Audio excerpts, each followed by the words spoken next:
How's it going, folks? Welcome back to another fun at-home table read. Tonight, we are doing another one of our abridged readings. We're tackling kind of like the rest-ish of the Phase 4 of the MCU, at least what we can find of these abridged scripts.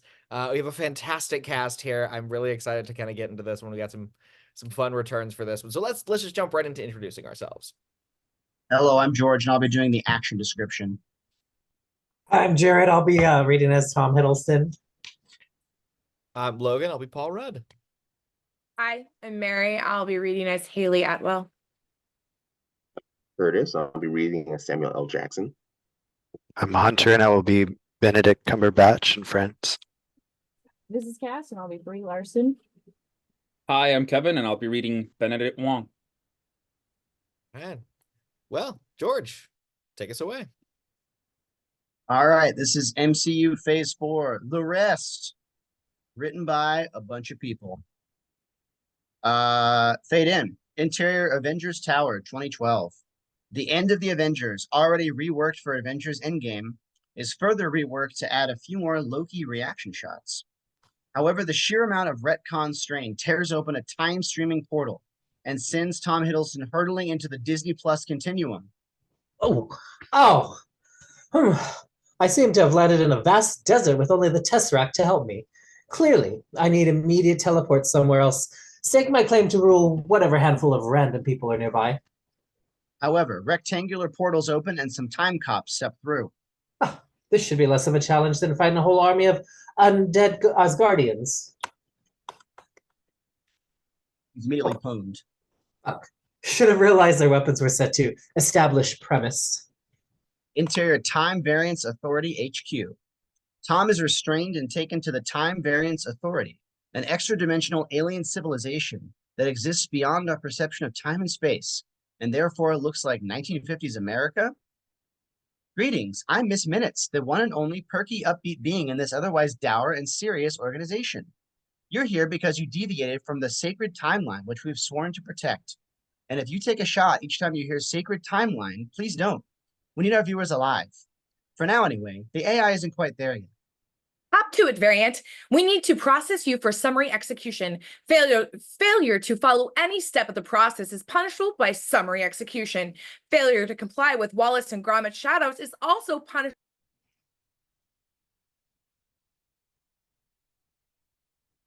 Oh.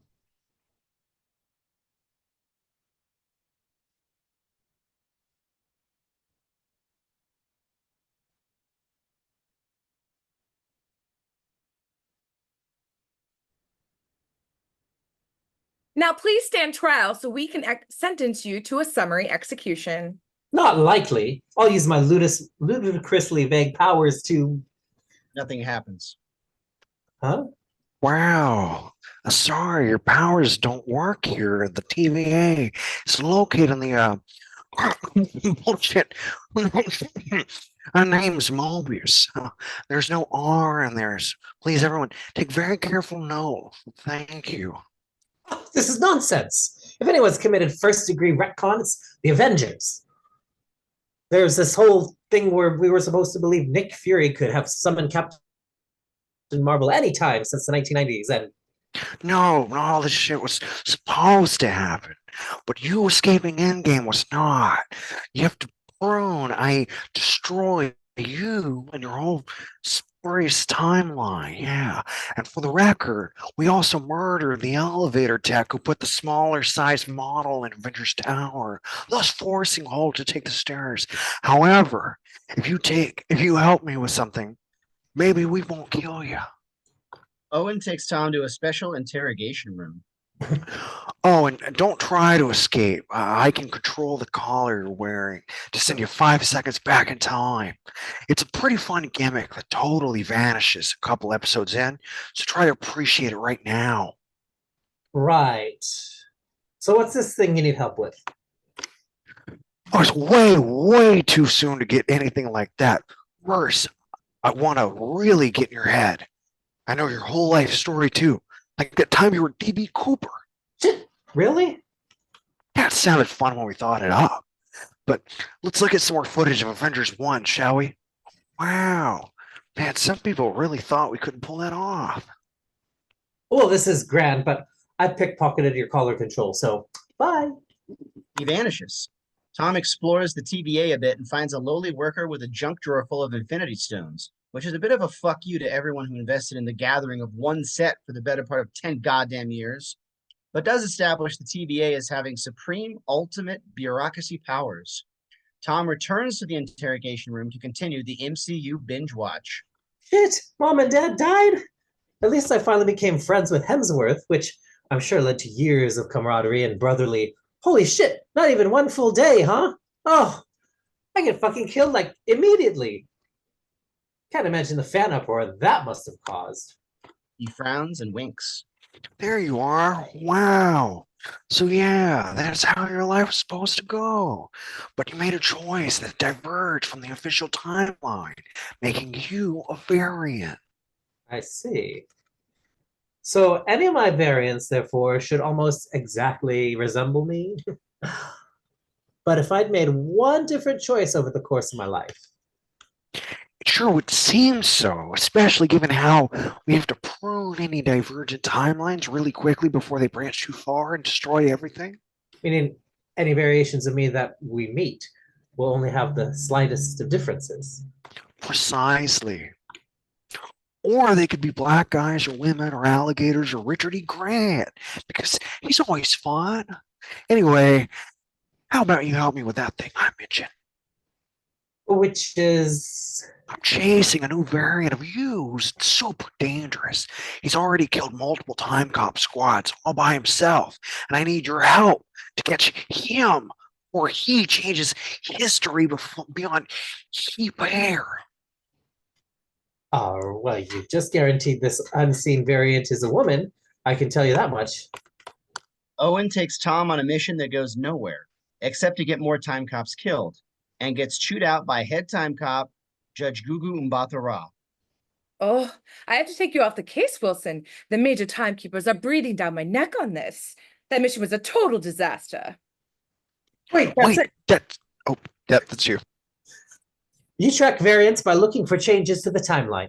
This variant must be hiding in spots where one additional person running around changes nothing, like immediately before massive disasters.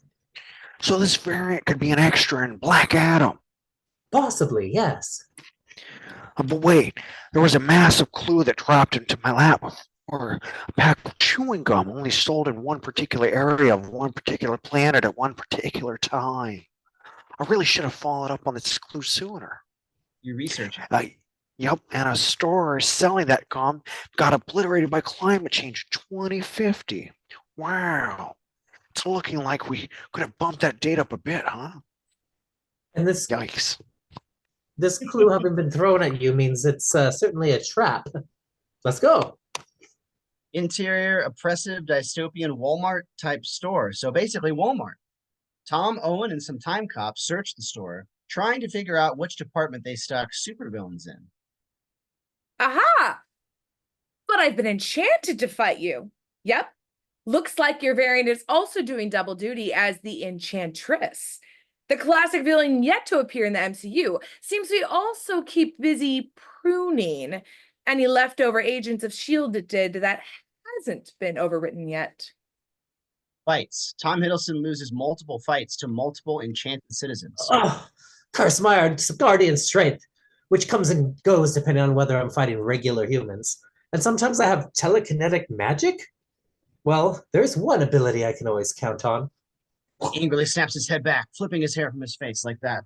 I hope everyone appreciates that signature move because I'm going to do it a lot. It's my version of a I can do this all day. Well, I believe you because, surprise, I'm the variant you're after.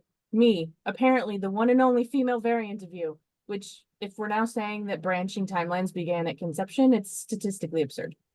Well, this Loki is still mostly in his ally with the closest breathing thing phase, so I'd like to join you in whatever your evil plan is. My evil plan is already underway. I've sent the pruning bombs I've collected through dozens of portals to induce staggering damage to the entire timeline. It'll take minutes, if not several minutes, for the TVA to rectify this catastrophe. Minutes I can use to take revenge on the so-called timekeepers that ruin everything. Doodles! She opens a portal. However, Tom follows Sophia through, steals her Palm Time Pilot, aka Timpad, and they both wind up in exterior exploding purple planet. Tom and Sophia must run, and shout expository dialogue while being drowned out by explosions and random sound effects. I will say, I didn't expect this to get quite so Doctor Who. You idiot! You've thwarted my revenge on the Timekeepers and stuck us on this about-to-be-shattered planet. Do you ruin everything you touch? Let's not overreact. I have your Tempad after all. He breaks the Timpad. Oops. Not to worry. There's a train going to an escape craft. We just have to sneak on like so, and... He gets shit-faced, starts a huge fight, and is thrown out the train window. Oh, damn it. Well, we can still probably walk up to the... Topples domino, triggers chain of ever larger dominoes. Largest domino falls on escape craft destroyed. Well, damn, we were willing to chase you around when our whole civilization was out to be destroyed, and we only had minutes left to flee to safety, but now? Fuck that. Sulk. I guess I really have doomed us both. Sorry. But did you see when I magically lifted an entire fucking collapsing building? Makes you wonder why I didn't... He inserts a list of 481 examples here. I guess this is our fate. Before we die, can I just say I always thought your trick was revealing magically hidden items, but now it feels like you can actually conjure physical items from nothing. I think it's both things, but sometimes it's something else. All my powers are like that. And if we're about to die, can I just say that I think I like you. Though I should clarify for sake of the fans, I'm bisexual. As am I. Guess we can file that under essential Loki traits, like being a sneaky, devious trickster who wears green. And cisgender, I guess, but that pretty much goes without saying in the non-Netflix MCU. She's handed the Ironheart cast list. Oh, nice. I stand corrected. Tom and Sophia exchange meaningful glances, intense enough to sound the PG-13 alarm back at the TVA, which allows Owen to lock onto their position and rescue them. Interior Time Variance Authority HQ. To punish Tom, Owen locks him inside a memory of Jamie Alexander punching him in the nards as payback for Tom cutting off part of her hair. You suck, Tom. Fuck you. Thought it was nice. Though it was nice to be remembered by the MCU once in a while. Right. You better come clean or I'm locking you inside the Inhumans. Yeah, we saved that shit for extra special torture purposes. How long have you and Sophia been planning this? You don't understand. Sophia was going to be pruned as a child because she played with the wrong doll or something. After years of her variant timeline being allowed to grow, the TVA is bullshit. Plus, she told me that you and everyone who works here are all variants, not created by the TVA like they said. But if that's true, why wouldn't the TVA just offer us a choice of join us or get erased from existence? Works for the IMF, apparently. This is way more evil. Duh. Well, it so happens I've been having my own doubts about this place, and by doubts I mean uncovering clear evidence that you're right. Let's go. Not so quick there, Owen. Guards! Prune him! The guards lower Owen into a jacuzzi and start a 3-hour timer. Not like that. They zap Owen with their prune sticks and he vaporizes. Holy shit, they killed off Owen Wilson. What an unexpected... Is this even going to last to the end of the episode? Haha, you know the answer to that. Tom and Sophia get dragged to a judgment chamber to face the Timekeepers.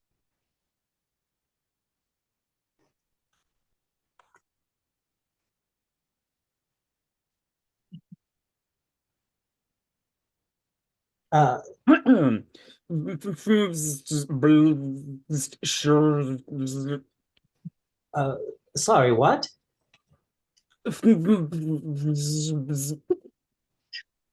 Well, this is some extra thick bullshit. But if these are the asses I must kick, then kick them I shall. Come on, Tom. Sophia and Tom easily stomp their guards and behead a Timekeeper, who turns out to be only a giant robot. What? They're fake? There's no way some stupid robots could run everything. There must be some unseen enemy behind the scenes. Yes, a true adversary could only be someone made of organic flesh and blood, not a dumb idiot soulless android thing capable of independent thought. Her Paul Bettany frowns, and robot James Spader is like, what? He makes a what the hell gesture.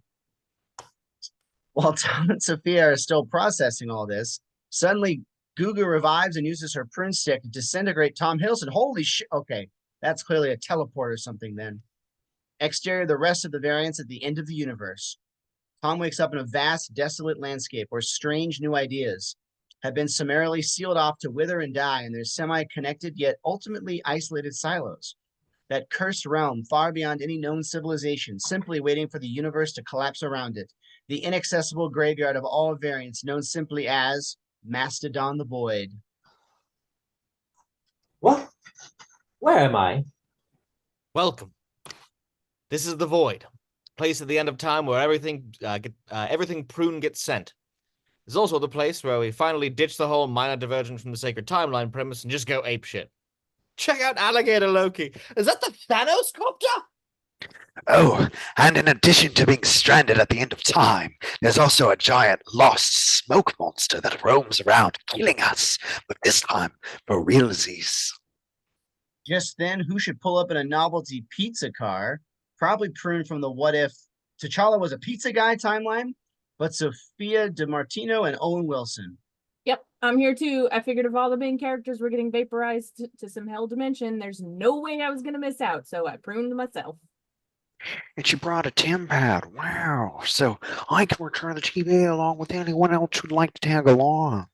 Nah, we're going to stay here on the land with no future, nothing to do but try to not get eaten. Well, maybe I'll take you up on that. Are there any timelines that need more slimy, underhanded, corrupt politicians? Well, nope. Looks like you're all full already. He's killed. Owen portals back to the TVA in order to either destroy it or maybe take over and rehabilitate it. Nobody's really sure. While Tom and Sophia prepare to face the big beastie smoke monster thing. I think if we get close enough, I can enchant the monster, allowing us to finally reach the true big bad. In fact, let's say you can enchant it too. Why not? But how to get close enough? Damn, we should have asked Owen to go prune something cool for the monster to eat. But wait. I've decided to nobly sacrifice myself for you, mostly because it means I can stop wearing this goofy-ass outfit. Hey, monster, look over here! I'm creating the stunning vista of Asgard all by myself, down to the last detail on incredibly short notice, with no benefits or overtime pay either, thus demonstrating my supreme heroism! The Marvel VFX workers glare. Richard gets eaten, but Sophia and Tom successfully enchant the beastie, unlocking the final episode. Interior, big scary end of time castle. Cautiously, Tom and Sophia enter the haunted mansion, alternate dimension, sanctorum, end of time castle, not knowing what terrifying creature awaits. It's me.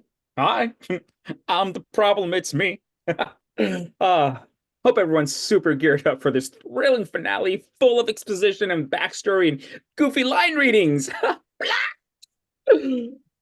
I'm a future scientist who discovers the multiverse, leading to a multiversal war, so I had to live forever and create the TVA to prevent the multiverse from ever happening. Future science, is there anything it can't do? So you're the shadowy figure behind all this. Why shouldn't we kill you right now? Because I'm the one thing actually keeping the multiverse in check. I thought the TVA did all that. They do, but actually I do. How? By breathing, I guess. Look, what matters is you have a choice.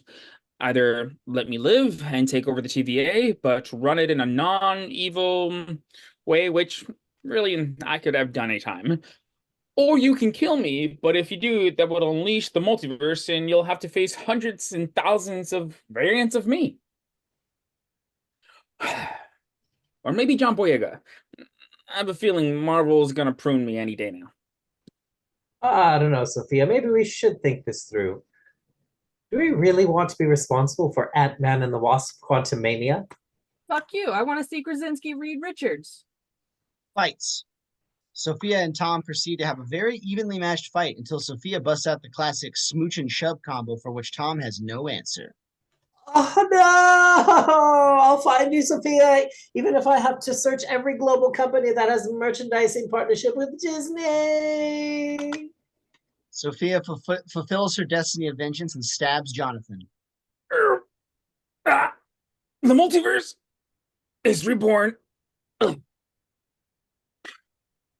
now watch this stupid Spider-Man take all the credits. He dies. Interior back at the TVA. Tom appears inside the TVA and rushes to warn Owen, who he finds talking with Wunmi. OMG. Listen, it's Jonathan Majors who's behind everything. Wunmi, did you learn any of the tactical weaknesses during Lovecraft Country? Maybe?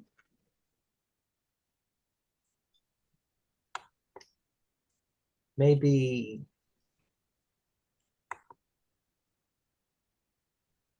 You have something to say about that?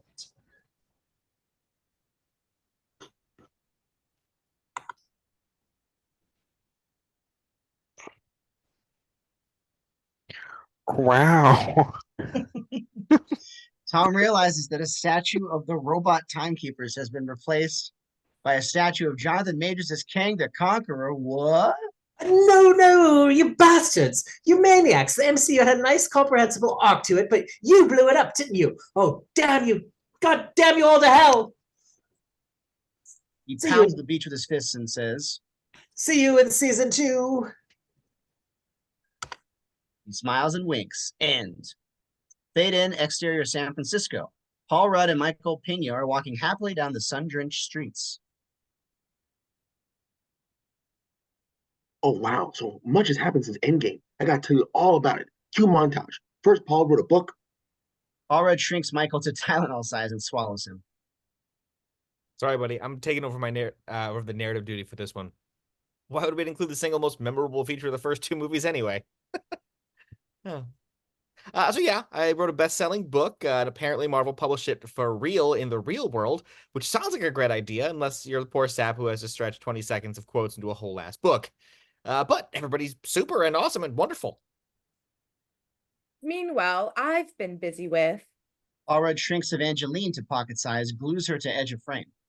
We'll just leave you there for the duration, okay? What Evangeline was about to say, as her character's been busy doing lots of science and building upon established scientific knowledge to do good science things. Mostly, we just took all the complaints online about how PIM particles could help fix tons of real-world problems and started doing that. So to conclude, everything is 1,000,000% hunky-dory. His phone rings.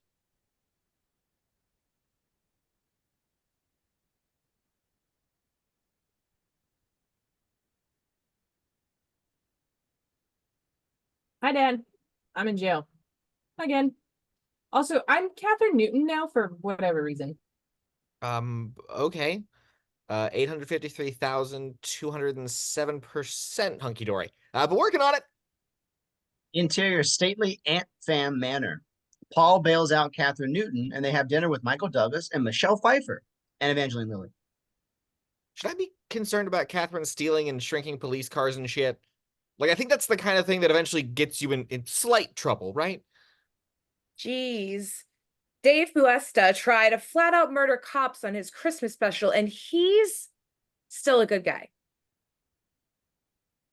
Never mind all that. The important thing is I've been giving Catherine antics behind her back, and we've been fucking around with the quantum realm. You know, where Michelle's trapped 30 years and you're trapped 5 years. I thought it was a perfect thing for your daughter to do experiments on. It's true. I've built a machine that sends a signal into the quantum realm, which is only a problem, I guess, if there's some uber supervillain down there who's been waiting decades for an opportunity to escape. Michelle Pfeiffer does 50,000 guilty twitches per second. Yeah, maybe we could turn that off just because. But it's too late. Suddenly, our heroes, along with some random ants and other junk in the room, are dramatically sucked into the device and microscopified, plummeting downwards and smallwards, eventually landing in Strange World Spy Kids 3, The Quantum Realm. Exterior Star Trek prodigy, The Quantum Realm. Paul bigifies his suit, cushioning Catherine's landing. Huh. Seems like making us microscopic has also handily recalibrated our PIM particles and our suit software so that it makes things big, small, proportional to our environment, which seems like a bit bullshit, but...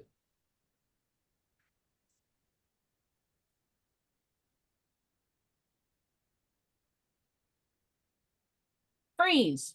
So we should be the Micronauts, but we're not. Thank Hasbro for that. Instead, we're the random posted swiped off the writer's idea board squadron. Call us the Micronauts if you must, but anyway, you're coming with us. Exterior elsewhere in Cool World, the quantum realm. Meanwhile, Michael and Michelle and Evangeline have landed in a different part of the quantum realm. We need to get out of here as fast as possible. We're all in horrible danger. You mean danger from government brainwashing and... What am I referring to, you ask? Look, there's a lot I didn't tell you about when I was stuck here for 30 years, especially about him. What exactly didn't you tell me? A lot. A whole lot of stuff I didn't say, particularly about him. I can't even say his name. Whose? His. Look, there's no time. No time at all. We must make a long distance trek to find multiple allies of mine, while with every single step I insist this isn't the time to tell you about him. Eventually, they find a desert hex where Michelle acquires new clothes and some gear and a new ship from some rando in exchange for kicking their ass, which is a deal that would probably work for some folk even outside the quantum realm. Exterior Micronauts hideout. All and Catherine are dragged into the hideout and forced to drink disgusting ooze and charge $9 each for it. No wonder people go to the theaters anymore. Now that you've drunk the secretions of my blob friend, you can understand all the languages of the quantum realm. You sure don't want to miss any of this dialogue. Hello, I'm a Pixar lamp who took super soldier serum.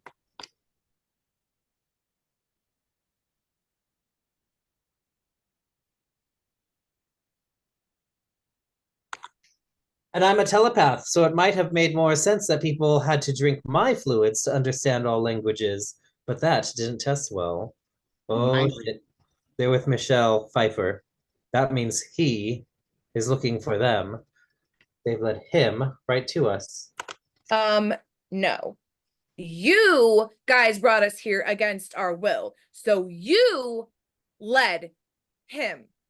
Oh, for fuck's sake, how long are we doing this? We all know it's Kang. The ads and the promo materials and interviews and everything are Kang, Kang, Kang. Why are we being so damn coy? Evil robo-minions start attacking and capturing people.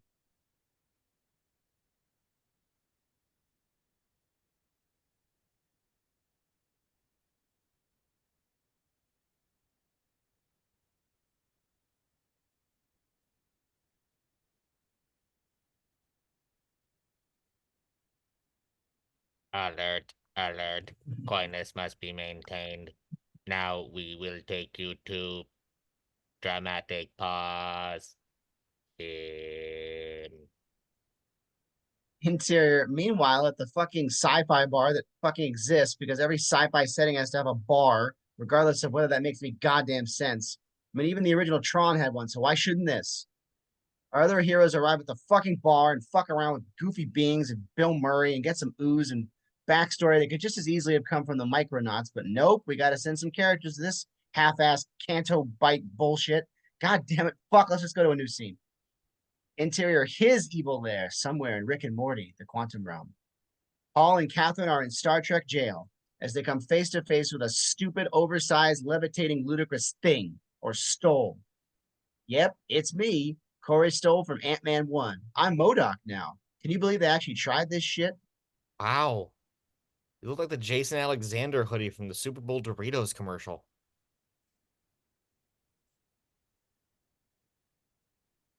You look like something that George Lucas replaced a practical puppet effect with in 2002. You look like the Braces kid from Finding Nemo tapped on the glass as seen by the fish inside the tank. Check out the author's cut for way more of these. Silence! It is time for you to face him. In fact, here he comes. Just a walking down his street, popping his fingers and shuffling his... Yes, yes. Hello, it's me, Kang. We can use my name now, and nobody needs to act all mysterious into to my identity ever again. Welcome, Paul. Wait, who are you? I don't get Disney Plus, so... Not to worry. Happy to explain my origins. You see, I'm a scientist from the future who has tons of ultra tech and was minding my own business, just happily conquering the known universe when I was trapped here by them. Ah, fuck. I thought we were done being all cagey. And how does Evangeline's mother figure into all this? How'd you meet her? Well, not through some stupid blue French horn, I'll tell you that much. Team Melody forever. Sorry. Michelle Pfeiffer found my crash site and helped me repair just enough stuff to conquer Quantum Realm, but not quite enough to escape to the Embiggen world, which is where you come in. Michelle explode a big smaller. The critical power thingy that I need. Only you and your ant tech can retrieve it. Isn't your far future tech way more advanced than mine? Can't you just like make the shrinky growy component of my suit and just use it yourself instead of... Only you can retrieve it. I think we're trying to link back to when you were a thief and shit, as desperate as it may seem. I'll never help you.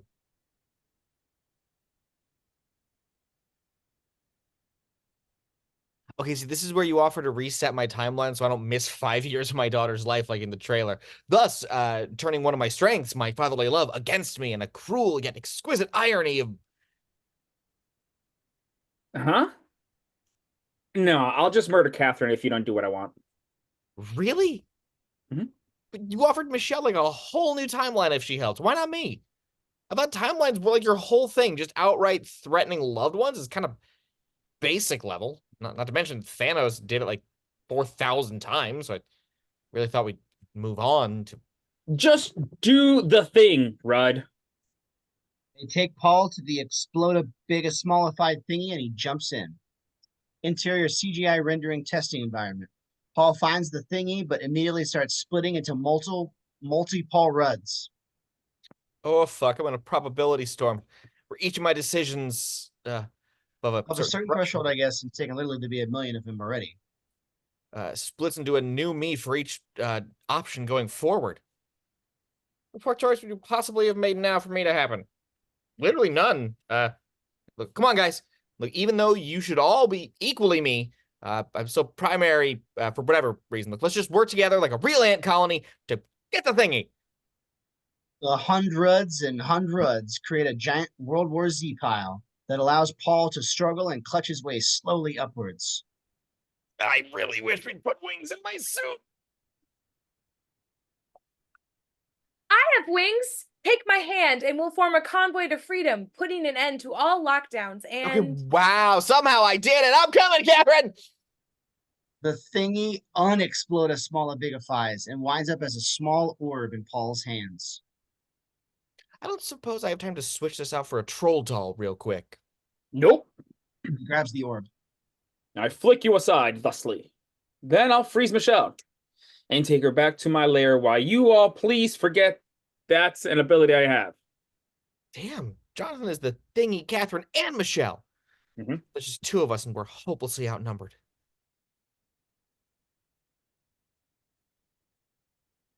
Not true. The ants that got microscopified with us arrived thousands of years earlier. They've evolved into a whole civilization and are ready to help. Shit, that's lucky none of us landed thousands of years apart. And that large world time is running at the same rate as us, unlike in Endgame. I mean, hey, yay, ants! Of course, this now means the ants are already here when Michelle was trapped and really should have been rescued her before Majors even showed up. But that would be a whole new timeline that would really have started back when they arrived, and really they shouldn't be here in this timeline at all. But oh fuck, all the phase 5 is going to be like this. Interior Jonathan's HQ, that Half-Life level everyone hates, the Quantum Realm. Meanwhile, Catherine, serving no further purpose, has been murdered, left alone with only 2 guards, and escapes. She rescues the equally unmurdered Katie, and they use the local internet to launch a kick John Major's ass starter. Not so fast. Jonathan said, I'm finally allowed to try killing you, haha. Plus, I've got chainsaws and lasers so that I can totally miss at both short and long range. Oh shit! How am I gonna... But just then, she hears the thundering footsteps of Tall Rudd coming to the rescue. That's it. I should use the beginning power of our...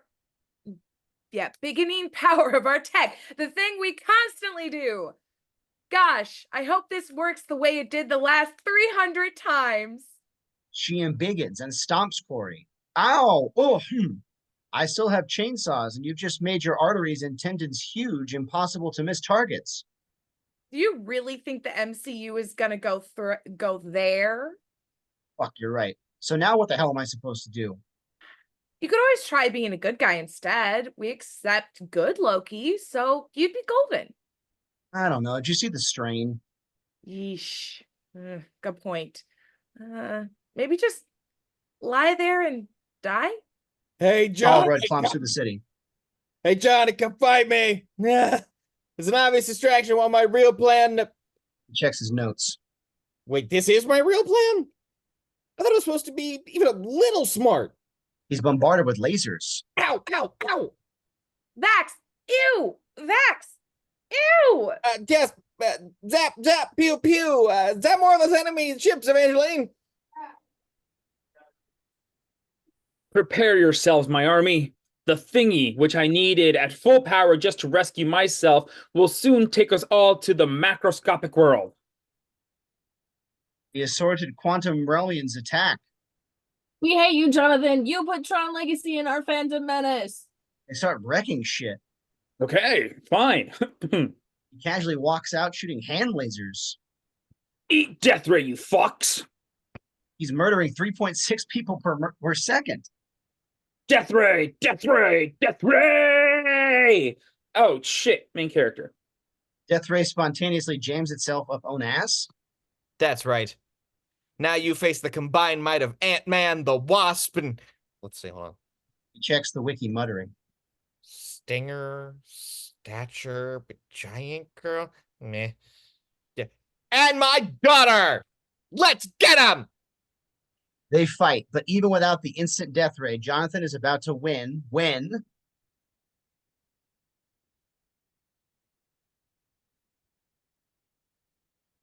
Ha! It's me and the ant civilization rushing in to save the day just like all the quantum residents just did. Please don't ever let us lead that mow us down like you did with all the quantum residents. Ah, thoracics! My one weakness! He's overrun by ants and carried off. It's me. Jonathan left me alone with exactly 2 guards, so I escaped. Sure hope Catherine remembered that bide your time, because eventually you'll be alone with 2 guards rule I taught her. You know it, Nana. Yay! So anyway, I hurgled the Purgle bullet thing and opened the portal home. Let's go! They pile into the portal. Paul is last in line, and just before he can go through, it turns out Jonathan escaped the ants by, I don't know, and is not done for yet. He beats up Paul and smashes Paul's helmet all to bits. Fuck, you broke my ant mask. It doesn't work now. I'm powerless to defend myself. Masks don't work? Oh, God, that's Evangeline Lilly's music. Evangeline zaps the fuck out of Jonathan, and Paul punches him into the thingy, which explodes, swallowing Jonathan and destroying the portal. Holy shit, Evangeline, your character did something important. And now we're trapped here, which means your choice had actual ramifications, no less. It's quite a cliffhanger to end on, but I'm truly impressed with... Catherine Newton's handed scribbled rewrites. Actually, I've reopened the portal by putting the quantum realm coordinates, or QR code, if you will, into my machine. So really, we all could have helped, and now you can just come back and Evangeline is useless again. That's more like it. Interior restaurant, reshot epilogue. The Ant fam all go out to dinner to celebrate. Catherine, I'm sorry that I ditched 3 movies worth of being a great dad to become a jerk, just so we could have a reconciliation arc. And I'm sorry that I never mentioned the catastrophic threat lurking in the quantum realm, even when we were gathering energy from it last movie.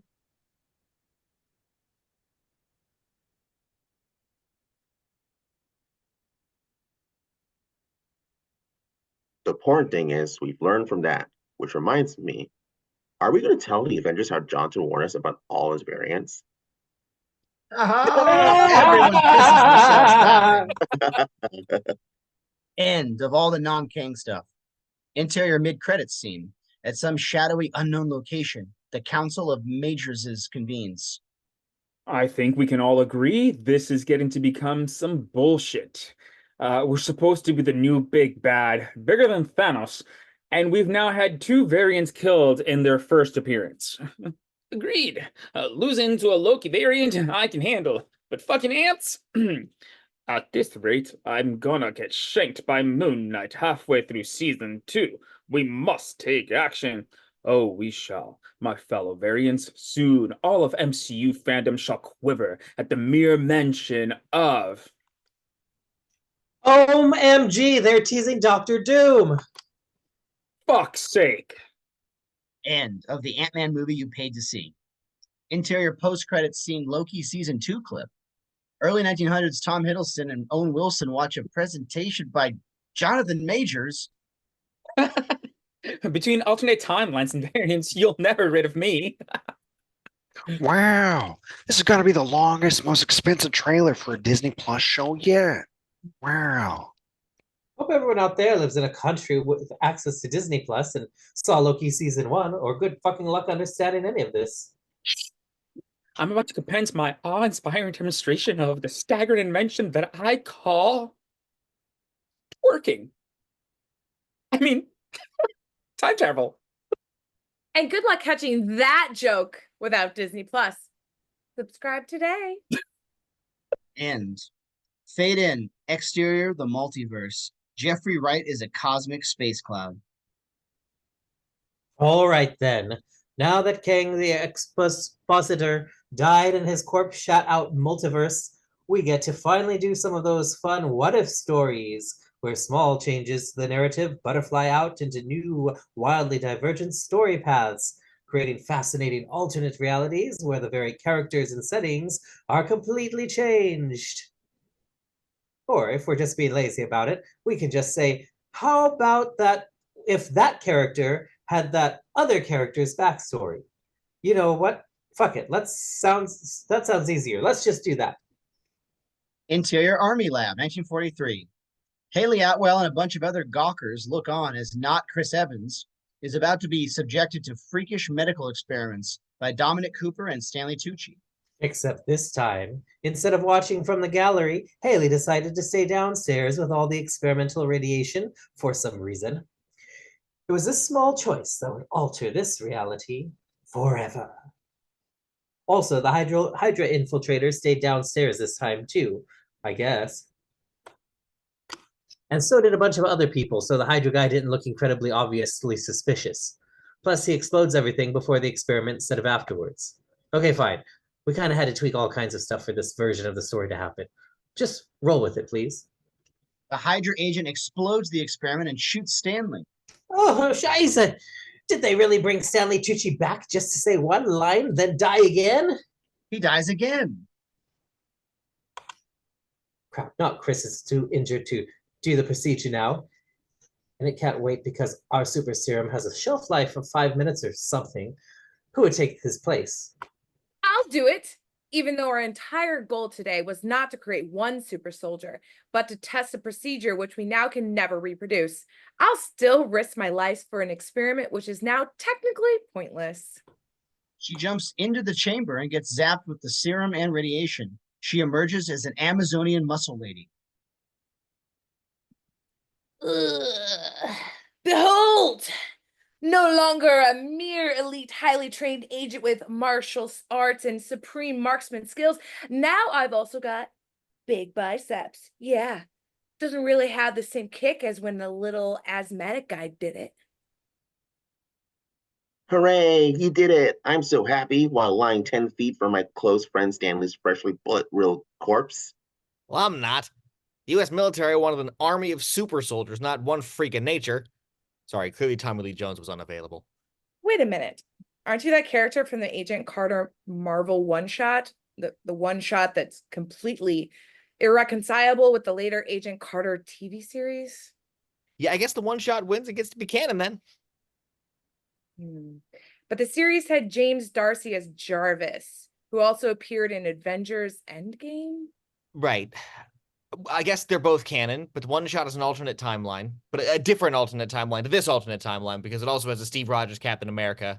And of course, neither of those are the timeline where you end up with a time traveling Cap who comes back and, oh God, I'm really barreling towards this franchise's inevitable crisis and reboot, aren't we? Anyway, look, the point is, fuck off. Girls have too much cooties to be super soldiers. Fucking 1940s America, where nobody thought women was capable of great things.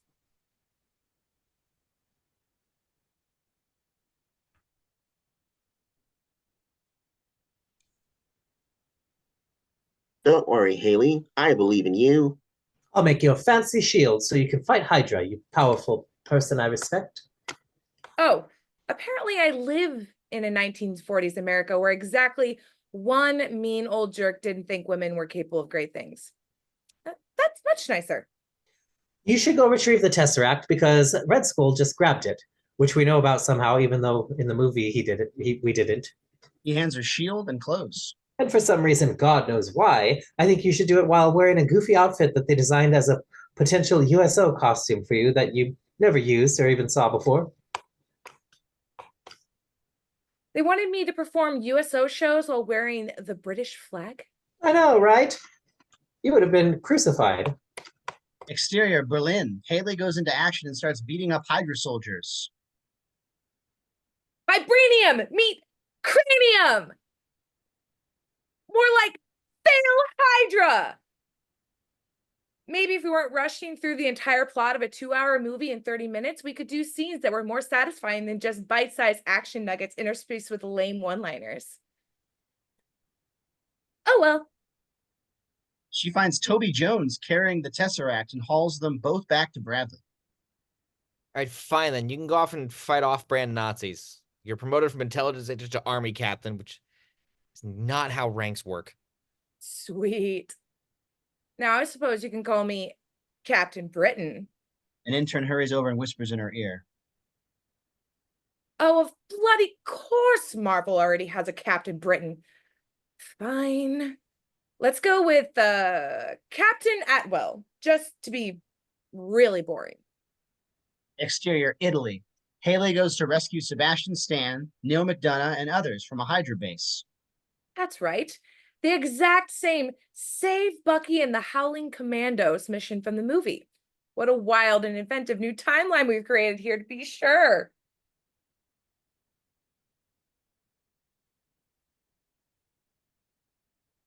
Well, here's a slight new wrinkle. Check it out. Dominic made me some Tesseract-powered armor, so we could stuff a bonus what if Steve Rogers were Iron Man into this thing. I'm sorry. Are you saying that Dominic got his hands on a fucking Infinity Stone? And the only use he could think of it for it was to make a single suit of robot armor. What else was he supposed to do? Pour Tesseract energy into a bunch of batteries and using the power of whole fleet of unstoppable weaponry? It's not as though Toby did that exact thing in the movie or anything. They save Stan and the commandos and then go on a montage where they beat up an endless stream of Hydra soldiers with a bunch more random action beats. Hey, we make a great team, don't we? Me with my imperviousness to bullets and explosions and being able to fly and punch through buildings and laser tanks in half. You with your apparently more impressive ability to whack guys in the face with a big frisbee. You're like my perfect dance partner. Are we still going on about that dance thing? Look, it was cute at first, but it's been 10 years of coy dance references. I honestly thought we retired this bit in Endgame. Well, we don't exactly have a huge wealth of relationship stuff to call back to. Basically, we talked about dancing like twice, kissed once, then I got turned into an ice cube, and that's our whole epic love story. True. I guess most of the heavy lifting was done by our on-screen chemistry. And we can't exactly access that anymore now that I'm a cartoon and you're a second-rate vocal impression. Let's just jump to the next action scene. Let me guess, the exact same mountain train scene from the movie with some of the same shots and everything? Hey, you're getting the hang of this! Exterior, the Alps. Haley, not Chris, as well as Stan and the Howling Commandos, who don't seem especially essential in any mission, led by a superhuman super spy and a guy wearing a tank as a suit, go to infiltrate the train like in the movie. But then it turns out this time, the train is a trap full of bombs, and not Chris explodes. And now Hydra has the Tesseract. Fuck. I guess maybe it wasn't a great idea to spend dozens of missions sending the planet-destroying artifact right back towards the megalomaniac terror cult. I mean, we could go to the wreckage of the train and retrieve the Tesseract right now, and possibly even not Chris, since his suit is basically indestructible and shrugging off explosions was like the first thing we saw it do. Nah, we're not going to do that. Instead, I'm going to go question Toby Jones and get him to give up Red Skull's location. Might have saved up a whole bunch of time if I'd done that right away. It occurs to me. Especially as by now, his intel would have to be hopelessly outdated. I mean, surely Red Skull wouldn't have stayed in the same top secret headquarters for months after one of the most knowledgeable underlings was in enemy custody. You only say that because you haven't seen how much dumber he is this time around. Just watch. It's something. Interior Hydra headquarters. Haley, Dominic, Stan, and the commandos all break into the lair of Red Skull, aka Ross Marquand. Halt, villain! We won't let you. Holy shit in this perfectly alive and unharmed, not Chris? Instead of just pulling the Tesseract out of the suit and killing Not Chris and coming home, I brought Not Chris back here and then just left him alone in the same room as the power armor, which I conveniently hooked up to our power supply, which can charge it for him. Also, my big evil plan is different this time, for seemingly no reason at all. Now, instead of bombing cities, I am using the Tesseract to open a wormhole and let a tentacle monster come out and kill everybody. He opens a wormhole. Ah, yeah. Nothing could confirm that Hydra's prized ideas of order and control but then yanking Cthulhu out of a random dimension and just letting it smash everything into a million. He's crushed into paste by a tentacle. Honestly, I don't know what I was expecting. He dies. The tentacle monster starts flailing its tentacles all over the place, and the good guys fight it. But not Chris's battery dies, and the commandos are fucking useless, so it's all up to Haley. I've got to get all these thrashing tentacles, which are about 30 feet long and twice as wide as I am, back through the portal. I know, I'll just push them with my shield. That'll work, just like it's possible to herd a pack of grease-wild pigs into a phone booth with a ping-pong paddle. She shoves the tentacles back through the portal, which then closes behind her. Aw, nuts. But don't worry, not Chris. We have the Tesseract and already know how it can be used to open portals in space. S.H.I.E.L.D. should be able to get her back no problem.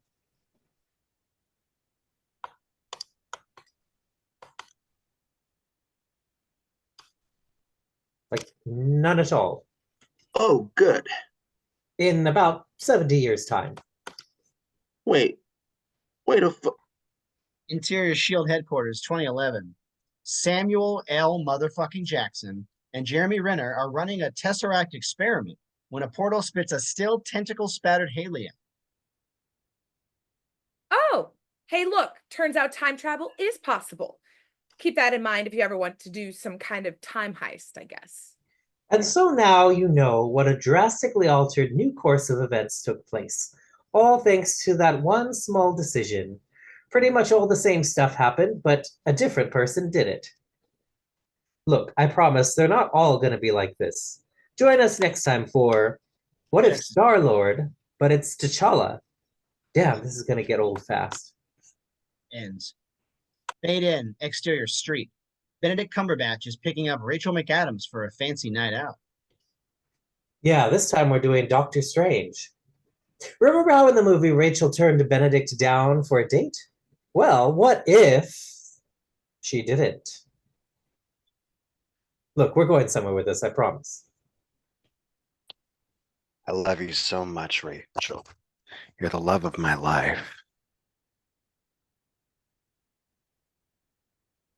Really?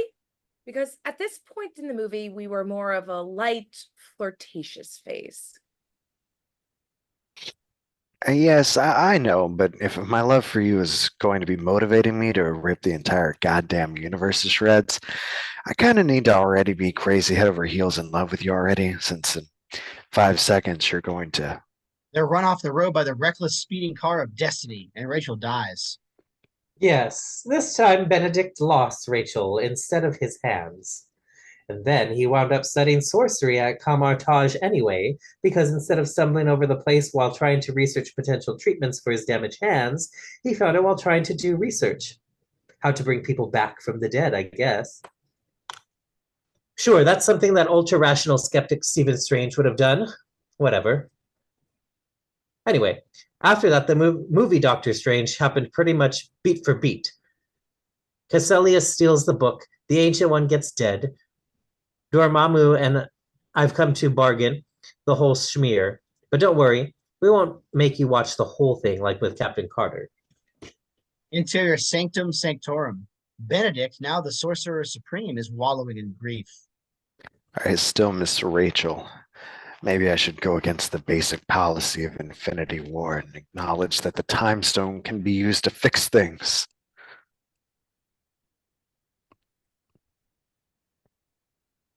No, that would be bad. Is going to be the gist of my lines, as it is with about half of my lines across this franchise. That's to you.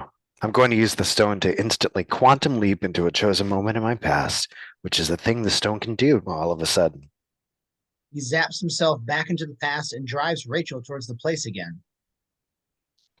But this time, I won't briefly veer into another lane and put us in the path of an oncoming truck. Yes, I saved her. Okay. What about the random speeding car zooming up behind us, which was the actual thing that killed me? The what now? It gets smashed and Rachel dies again. Benedict once again rewinds time. Okay. I'll just take a different route. Smashed by truck. Time travel. Or we could get a cab. The cab explodes. Time travel. Fuck it. Let's skip the thing and just grab pizza. The pizza is made of cobras. Time travel. What if I just never went near her? Rachel is hit by a comet. Time travel. What if we hung out in an empty padded room in an underground bunker shielded with vibranium? Rachel spontaneously combusts. Okay, what's the actual fuck? Suddenly an energy ball materializes and spits out Tilda Swinton. Sorry, Benedict, but since Rachel's death is the thing that made you turn magic and beat Dormammu, now it's an ironclad fact of the universe which can't be changed no matter what you do. Probably should have dropped by and mentioned it sooner so you didn't have to watch her croak so many times. But wait, what if there was some other way for me to get motivated to learn magic? Like, say if I just messed up my hands. Nope, wouldn't work. I don't know what you're talking about. Rachel's death is the only way. Or here's a thought. I could just do it, save Rachel, keep living this timeline. Then when the time comes to stop Dormammu, I could just fucking stop Dormammu, or screw it. Just stop Caecilius, and when he comes for the book, or the day he shows up, I could gather all the other sorcerers and we could bum rush him. He and his goons would go down in seconds. He wouldn't even have to die. No, dead Rachel always and forever. It's the only way this episode can work. That this universe can exist. Well, fuck you. My penis brain is overriding. I'm doing it even if it destroys your precious little entire universe. Nothing must stop the epic and eternal love story between me and the character everybody cares about, remembers, Rachel McAdams. Taps himself elsewhere. Exterior ancient library. Benedict finds himself outside a giant temple thing. Aha, it has no door to keep out the muggles. Clever. I'll just create a portal inside using the sling ring I'm visibly not wearing. He heads in and meets temple guardian Ikamati. This is a library that belonged to a famous ancient wizard who hardcore Overlords will realize is probably me. It contains extremely forbidden magical knowledge, too dangerous for the library at Kamartaj. Keep in mind that the library here included a spell for sacrificing the whole universe to a pan-dimensional torture god, so that what we have here must just be the really hard shit. Benedict starts searching the library for a Make Rachel Not Dead spell. Here we go. It says here that the key to changing an unchangeable point in the timeline is pretty much to just do it. You simply need enough magical power. Kind of a Tim Taylor solution, but Fuck it, I'll just get more powerful by eating 50,000 demons. I'm sorry, what?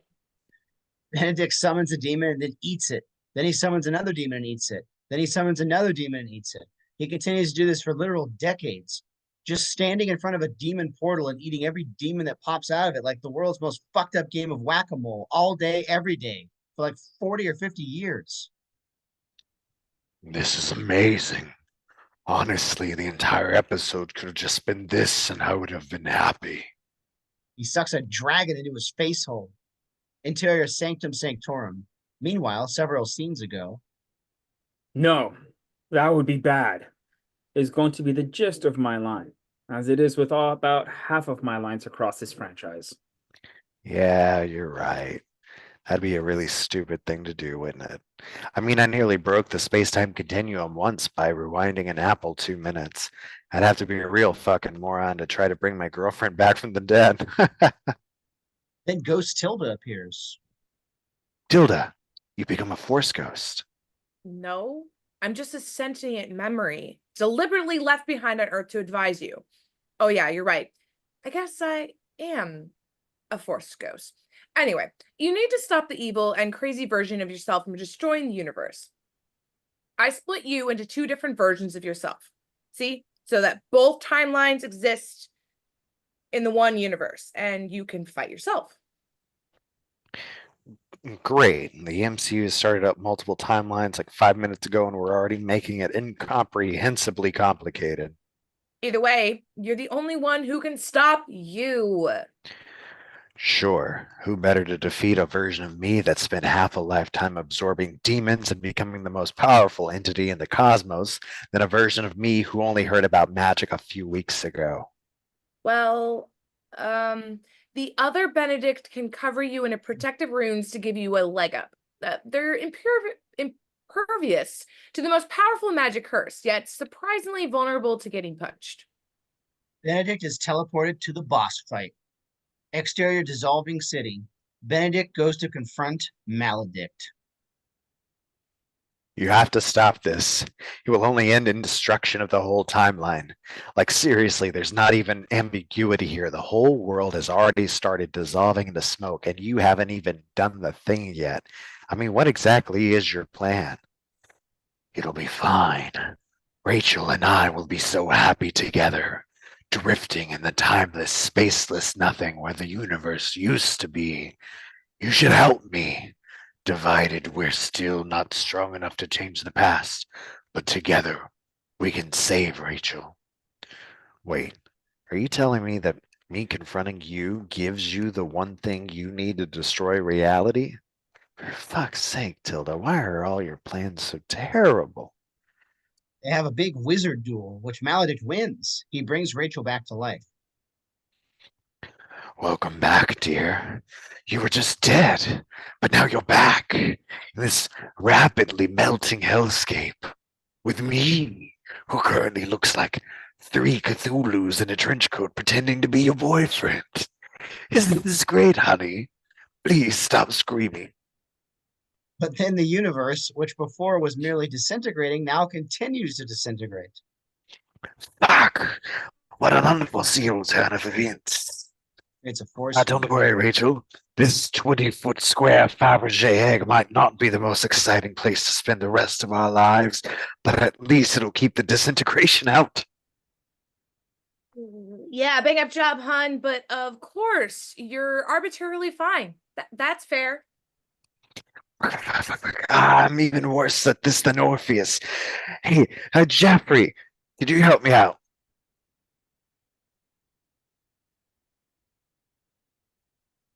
Oh, who, me? I'm just the narrator. Don't go getting all meta on us. We'll have enough of that shit once Deadpool gets here.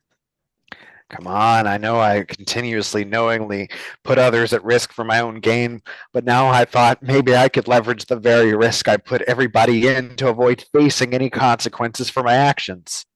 It works when the banks do it. Oh, no way, man. My whole deal is just uselessly sitting back and watching shit go down. I don't actually do things, and I never will, so go fuck yourself. Boy, am I glad I'll never have to eat those words. No, sir. Anyway, resume narrator mode. So now you know what would have happened if Rachel had gone on a date with Benedict. She would have died horribly, like 100 times. He would have turned into an insane evil monster, and the whole universe would have boiled away into smoke and been lost forever. Not a strange Christine shipper, I take it. Come on, we all know he should be with Wong. And fade in, exterior, New York. Hi there, folks. We're doing a zombie one this time.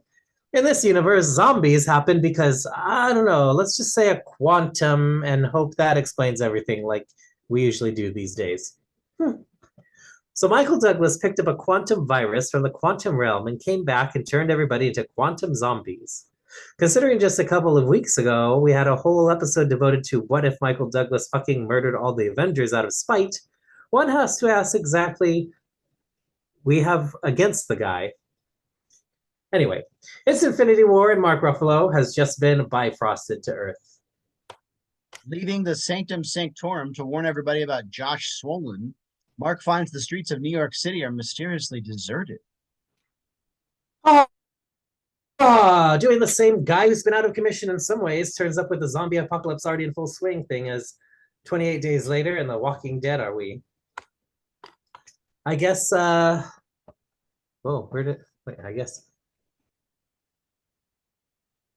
I guess the rushed slapdash pace of these webisodes don't have time for anything as sophisticated as build-up or foreshadowing.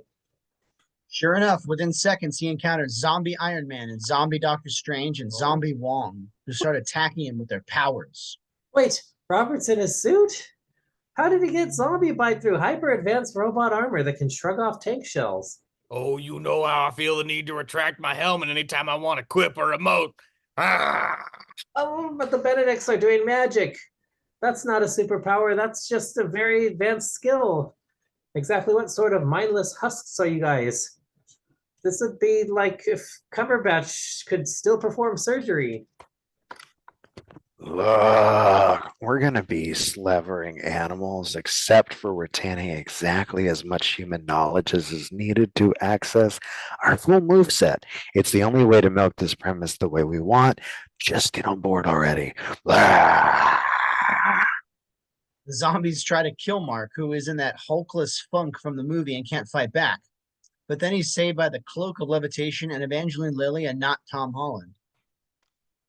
Hi, everybody. Today I'll be voiced by a guy with the weird double river name of Hudson Thames, who doesn't sound remotely like Tom Holland, but if you introduce him really formally as Thames Hudson, his name kind of sounds like Tom Holland, a little. Yeah, maybe when grabbing a fistful of random-ass Marvel characters for this episode, we should have stuck to the ones whose actors bothered to show up. Interior hideout. Not Tom and the cloak and Evangeline bring Mark back to the rooftop safe house, where they've been riding out the zombie infestation. Coming to meet the other people on our ragtag team of survivors. We've got John Favreau, as well as throws a dart at a board. Denai Guerrera and spins a wheel. Sebastian Stan. Plus there's rotates a bingo cage and pulls out a ball. Emily Vancamp. And finally rolls D20, looks up and counter table. David Dastmalchian. What a curious coincidence that every single person in this group happens to be someone vaguely connected to an Avenger, even though most of us have never met each other before.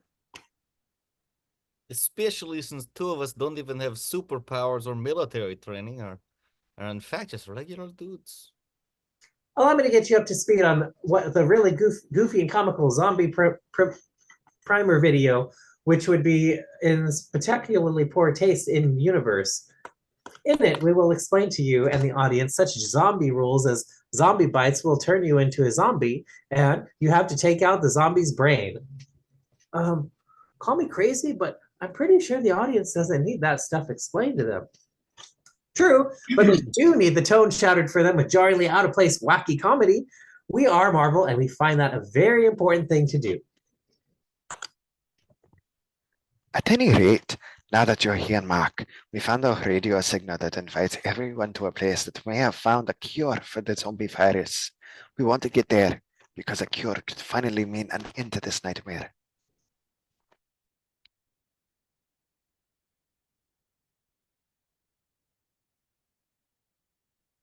You gonna start the recording? Well, what if some of us want to opt out of this so-called cure? Our civil liberties are. As I was saying, use your super science brain to locate the source of the signal. It happens not Tom's super science brain doesn't include the exact brand of gobbledygook needed for this. That sounds like a mid-range frequency gamma shift, phase anomaly, quantum. Of course, we need to get to Camp Lehigh.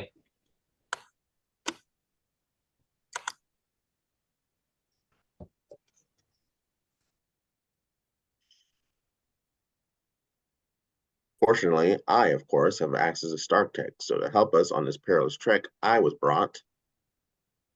Ooh, a bunch of the heavily armed and virtually indestructible armor, which is House and can automatically fabricate, in which we'd be able to fly right across the country without encountering a single zombie.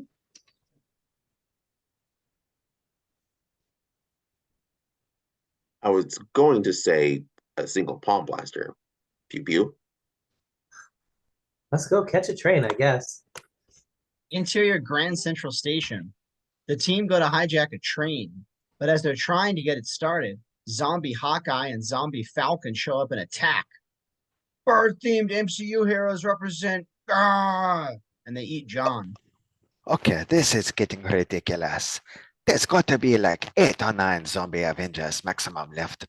The entire Pacific Northwest. What are the odds of us running into them? Hey, don't worry, guys. Remember how I used an ant swarm to instantly skeletonize Strange and Iron Man? Surely I can just... Danae Guerrera chops Anthony Mackie in half. At any rate, at least now we've eliminated the Flying Avengers. So once we've gotten the train moving, will it surely be clear of them? They get the train moving and are a couple of miles out of the station when there is a thud on the roof and then zombie Captain America bursts in. Maybe the idea is that I got on top of the train while it was stopped and just stood there for 10 minutes. It's pretty dumb whichever way you slice it. And Eats Emily. I am grain visibly rotting 20 seconds later. How's that supposed to work? I just walked in on my zombified best friend from childhood killing one of my only living allies. A lesser man might display even a tiny bit of emotion about that. Bisex Evans. An alternate universe Captain America getting dispatched by being cut in half with their own shield? I suppose that's a neat enough idea if we limit ourselves to doing it once. Alas, this attack is cost us Emily. At least the rest of us are fine. Actually, I got nicked by zombie Emily, and now I'm doomed, so... Yeah, just one casualty, not too bad. Onwards to Camp Lehigh. Exterior, the outskirts of Camp Lehigh. Our heroes are nearly at their destination, but then the train halts about a mile short. Oh no, there's about 1 million zombies surrounding the camp. How do we get there through all this? I could use my last moments of sapience to go giant size and carry you all there. Oh, why? We could just get the cloak to carry us over one at a time. Oh, yeah. That'd get the job done in a couple minutes. Glad there was a simple solution. They all go over to the camp using that foolproof method, rather than some hypothetical method, which obviously would have resulted in a skyscraper-sized zombie. I mean, what did you think would happen? Okay, so who is in charge of this camp? Statistically speaking, the chances of it being yet another character affiliated with the Avengers are microscopic, right? greetings. Oh, for fuck's sake. You'll be glad to know I have in fact found a cure for the zombie virus. Turns out that the Mind Stone emits a signal that can be used under the virus since it's a mind virus, including the gray skin and rotten flesh. Shut up. Already cured Paul Rudd, who is now a head in a jar. Paul deemed MCU heroes represent. Hey guys, sorry for my grotesque appearance. It must be jarring. Oh, shouldn't have gone for the bad pun, huh? You know, I should have quit while I was ahead. Huh? Yeah, sorry. Sorry, my conversation skills are a bit rusty. For a while, I've had no body to talk to. No, for real. This is the exact level on which my dialogue in this episode is written. They managed to get Paul Rudd to reprise the role of Ant-Man for an animated action series, and then got him to crack terrible puns the whole time. I was personally involved in the science experiment which brought the world to ruin. My mentor died and came back as a monstrous ghoul to eat me. I got revived as a disembodied head in the wreckage of a post-apocalyptic world. And as you'll soon find out, I've been aware of some seriously fucked up things going on a few rooms over. And yet, apparently, all I want to do is make a bunch of dad jokes. This is it, folks. The nadir, the darkest hour. If anyone ever asks why some people say the MCU is tone problem, show them this episode, and they too will know the face of death. Carrying on, normally in this kind of story, there'd be a slow build-up to the reveal that the safe haven is really a death trap, but you might know how our pacing is. Might get right into it.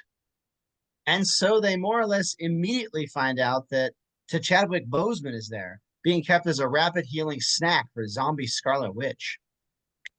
Ow, ow, ow. Why the fuck did I respond to some robot's request that the King of Wakanda come to this random military base completely alone? I mean, come on. Ow. That's right. Instead of going out to share my cure with the world, I've been using it as a bait to lure humans here to get fed to my zombie girlfriend. Clearly, she and I are two peas in the breathing completely psychotically pond. Suddenly, Elizabeth breaks free of her cage and eats Danae and David.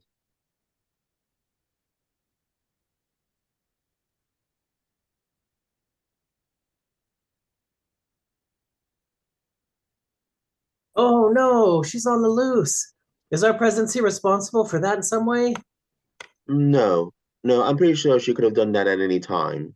She was just behind glass after all, and she's a Scarlet Witch. Weird she didn't do it sooner, honestly. Anyway, I must atone for what I've done, so I'll bring my own considerable superpowers and my detailed knowledge of how the cure works in the massive anti-zombie force field I generate when I have the Mind Stone plugged into my head. Back to Wakanda with you. He looks into Elizabeth's glowing red monster eyes.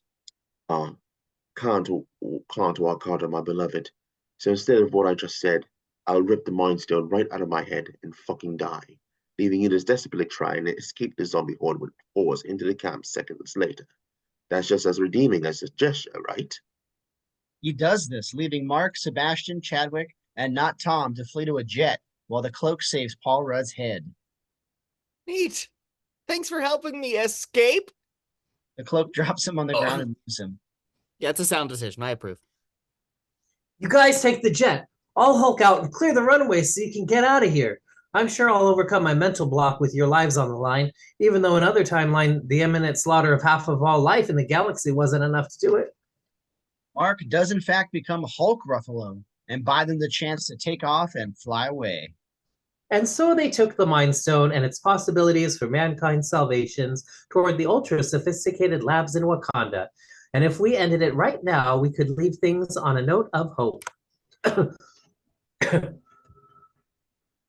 But fuck it, we've gotten all we need from this universe, so let's go with another maximally bleak everybody dies ending. Thanos was waiting for them in Wakanda, like in the movie, even though there was no Mind Stone to draw him there in the first place, and he was a zombie, and we're implying that when they get there, he was able to complete the gauntlet and lay waste to the entire universe with his mindless zombie bloodlust. The end. Man, I'm such an asshole. And fade in. Interior movie theater, Earth. The crowd of MCU fans settle in, ready for another zany, escapist, frothy, Marvel popcorn, lighthearted quips and quirks, wacky, no stakes, breezy, inconsequential, har, bubbly, weightless, tee-hee, floof, fluff, lubbity-dubbity. We are so cold and scared.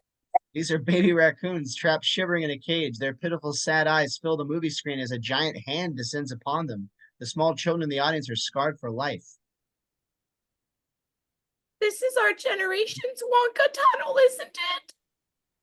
Interior Nowhere, aka the city that lives inside an enormous corpse skull, aka Guardian's headquarters. Get it? Because it's a giant head. We follow Bradley Racooper working his way around the necropolis as we catch up on our heroes following the pivotal events of the Guardians holiday special. Oh, you didn't skip that one, did you? If you did, haha, too fucking bad. Let's at least catch everybody up on the current status. I've made gravity boots that let anyone walk on the ceiling safely stay securely latched to the ceiling, like so. I also continue to refuse to learn what a raccoon is. As is tradition with any Marvel character with any kind of tech, I have used the gap between stories to level up my tech. I've been seeing how far I can push my emotion control powers until they just become straight up mind control powers. I think the boundary was about half a movie ago. I am Groot. I continue to fail at using Michael Rooster's death chopstick. Ugh. I'll never do it. Wink.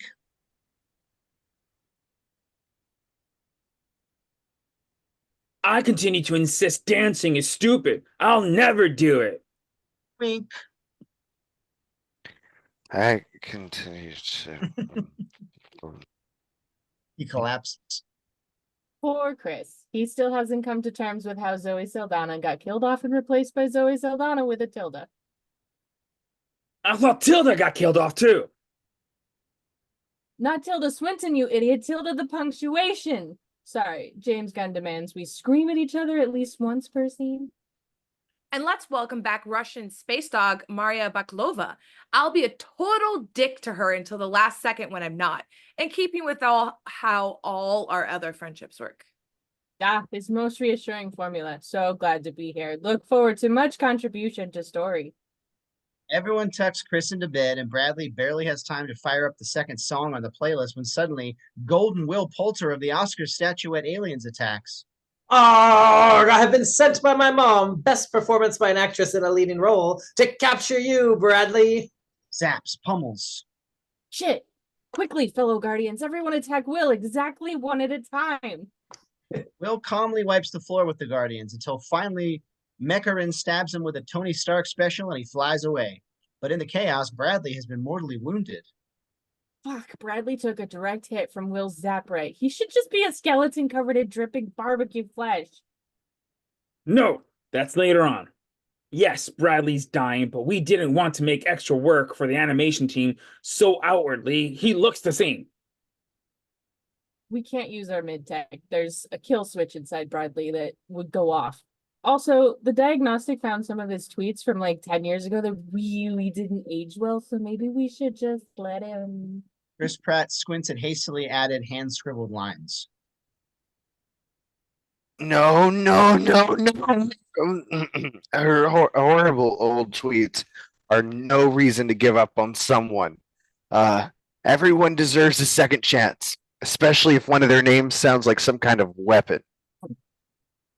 It seems the kill switch was made by Orgotech, and we need a passcode to deactivate it and save our friend.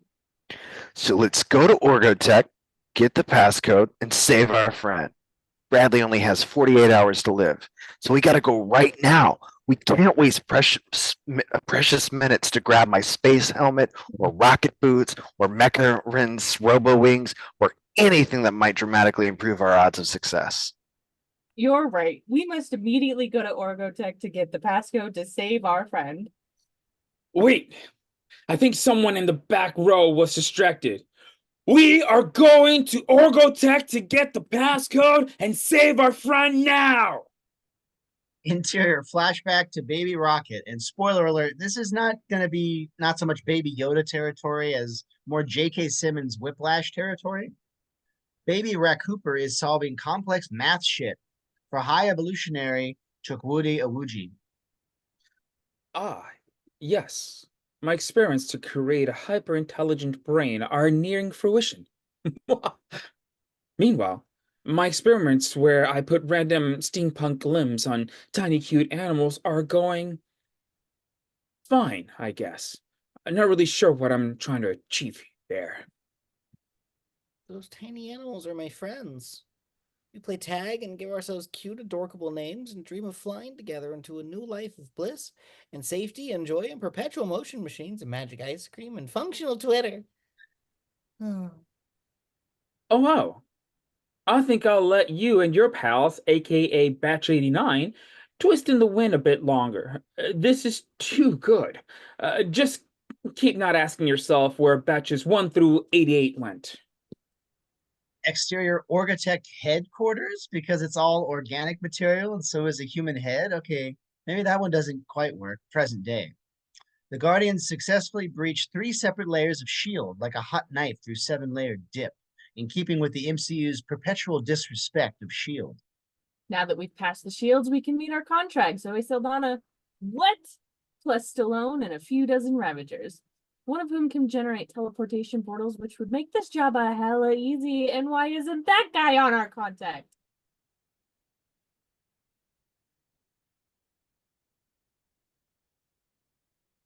Why are we meeting them inside the shields?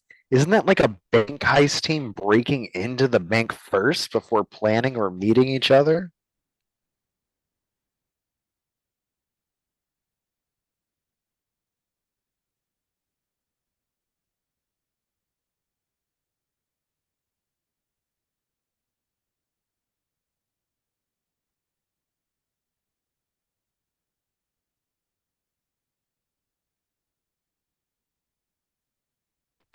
No, it's totally different. More like an escape plan. Remember, everyone, we're here to help get the passcode to save their friend. Passcode, friend. Okay, I'm done. Catch you next time. He vanishes.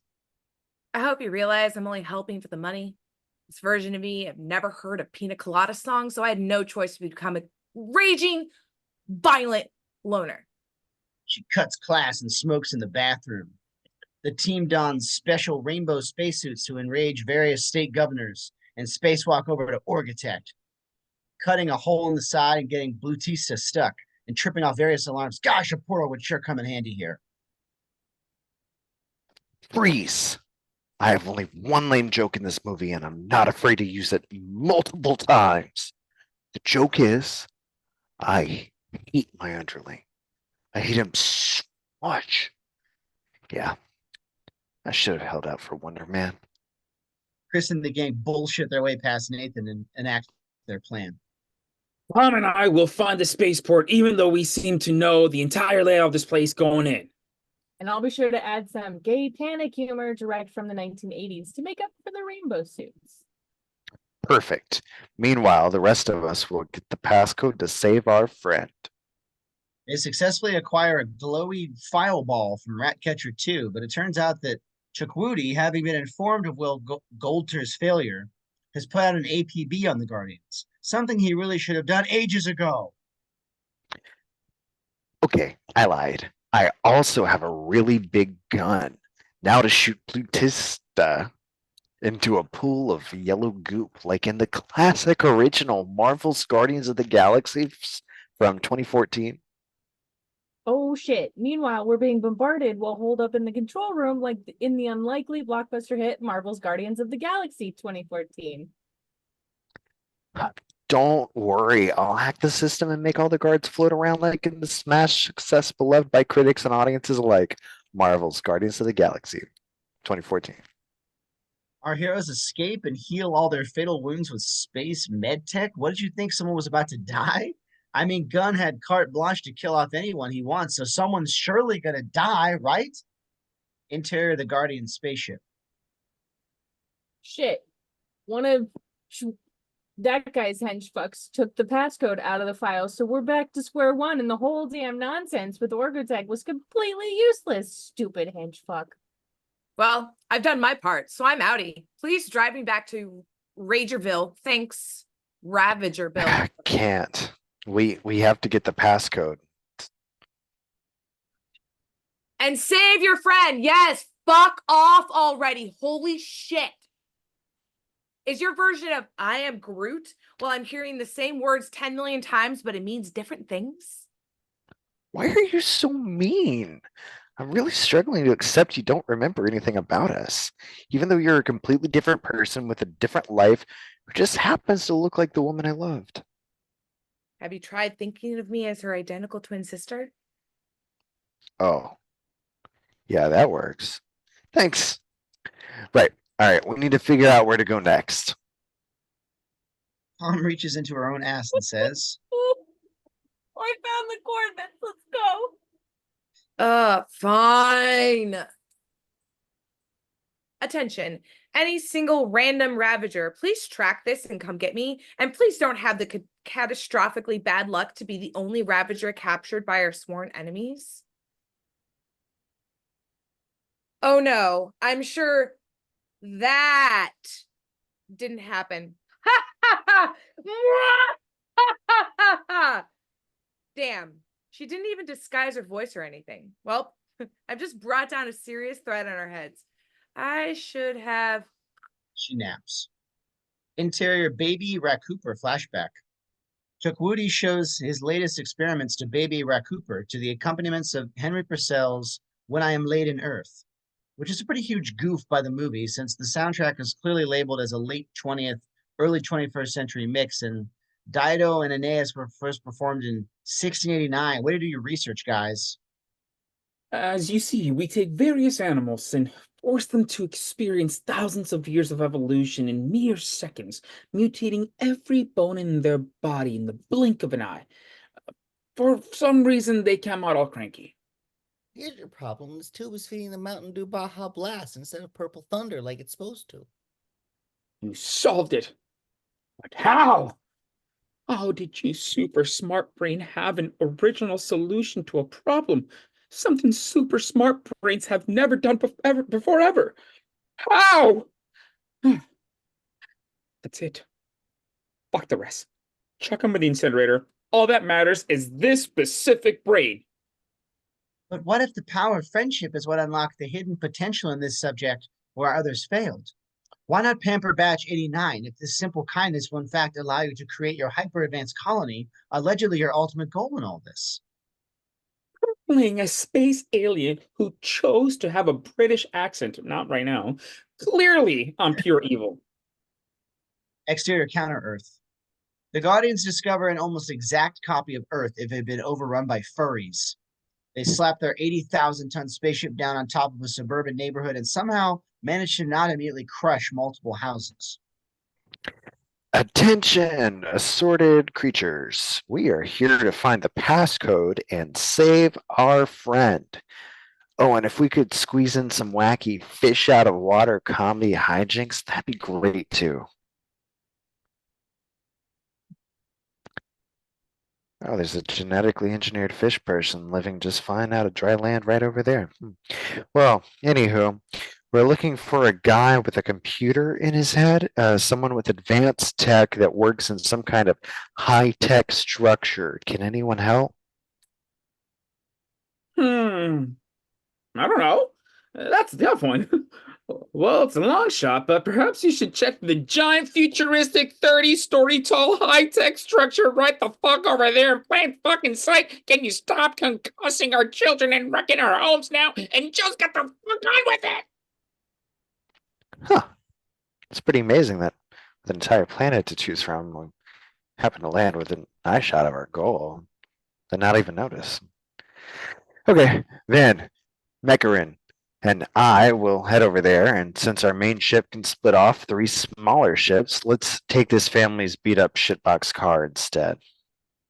Interior Baby Racooper flashback. And yes, it's time for that 90-ton shoe to finally drop. Baby breaks the bad news to his friends while turning some random scrap stolen right under his captor's nose into a miniature arc reactor override key. This is awesome. Nothing can stop us except a full-size human being walking up without any of us. Dead. Guards, seize them. Back into your cage, Baby Racooper. Nobody puts baby in a corner! He shreds Chukwudi's face, takes gun, kills guards. But after the firefight, Baby looks behind him and sees dark blobs that quite heavily imply his other friends have somehow died, probably from stray gunshots. In his grief, Baby flees, having completed his origin story. Oh, also, he met Vin Treasel at an invitational Scrabble tournament a few years later. It was hilarious, really, because Vin was playing Groot every turn, but insisting him at different things that scored better. But anyway, where were we? Interior Chukwudi's headquarters, get it? Because he has a fake head stretched over his real head or something. Chris and Vin are brought before Chukwudi, the guard scanners having spotted Mekarin's plainly visible weapons, but having totally missed Vin's arsenal hidden behind a piece of wood. Maybe apply some of that evolutionary tech to your fucking scanners. I can shoot. Fuck yeah. We're not at the end of the movie yet, so we don't have to be all noble. Kill everyone. Oh yeah. Vin sets off a bomb, pops out his guns, and he and Pratt start murdering. Chukwudi uses his grab powers to clear debris, but by then our heroes have jumped out. And I grabbed Hitchfuck Guy because we're still allowed to murder. Yay! Quick, Vin, grow wings just big enough that we survive, but still have enough speed to bury this fucking brain in the fucking earth. As so. Sure hope that didn't damage the computer with the passcode to save our friend in it. Interior Guardians ship. Pratt and Vin reunite with Zoe, and they finally use the passcode to save their friend. Ugh. Oh, phew. I ran out of flashback scenes. I was worried I was going to have nothing to do for the rest of the movie. Nice timing, guys. Yay, Bradley's alive! This good news easily outweighs the facts that Dave, Tom, and I have been captured by the guy, and he demands Bradley in exchange. Oh, also, he's wiping out everything on the planet, so I guess that's important too. Well, damn it. Guess we have to go save our friends. Wait, do we need a passcode? Even though I'm clearly going to help, I feel like I should continue my new tradition of arguing about it first. Never heard Mr. Blue Sky, etc., etc. Interior, back at Chukwudi's HQ, which is now in orbit, so I guess he's the even higher evolutionary now. Chukwudi's base has taken off and become a spaceship so that it can fight other spaceships, including the Guardians, who are finally using their multi-spaceship formation. Ha! My giant ship will easily stomp those puny ships. Apparently Nowhere also turned into a spaceship, so it could fight spaceships, including us. It just blew a giant hole in our hull. Oops.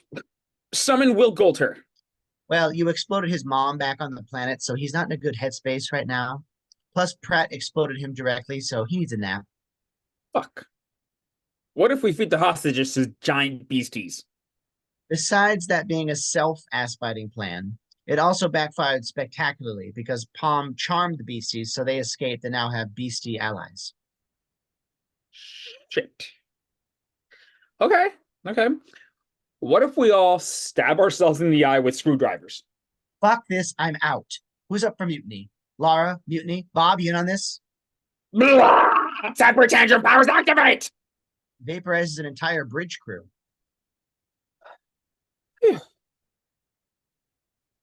That sure is a formidable power to use against a group of enemies. Hope it lasts beyond this one scene. Elsewhere on board, the Guardians are finally reunited. Chris, there's tons of kid prisoners aboard. They don't have bizarre cyber limbs or furry tails, but I think we should rescue them. Well, I'm done running. Besides, I whooped this asshole back when I was a 5-pound baby. It shouldn't be too hard. They do the traditional cool heroes slow-mo walking montage towards a nearby door, which opens to reveal a hallway full of guards and hideously mutated, engineered beastie things. All right, more murder. Kill them all, gang.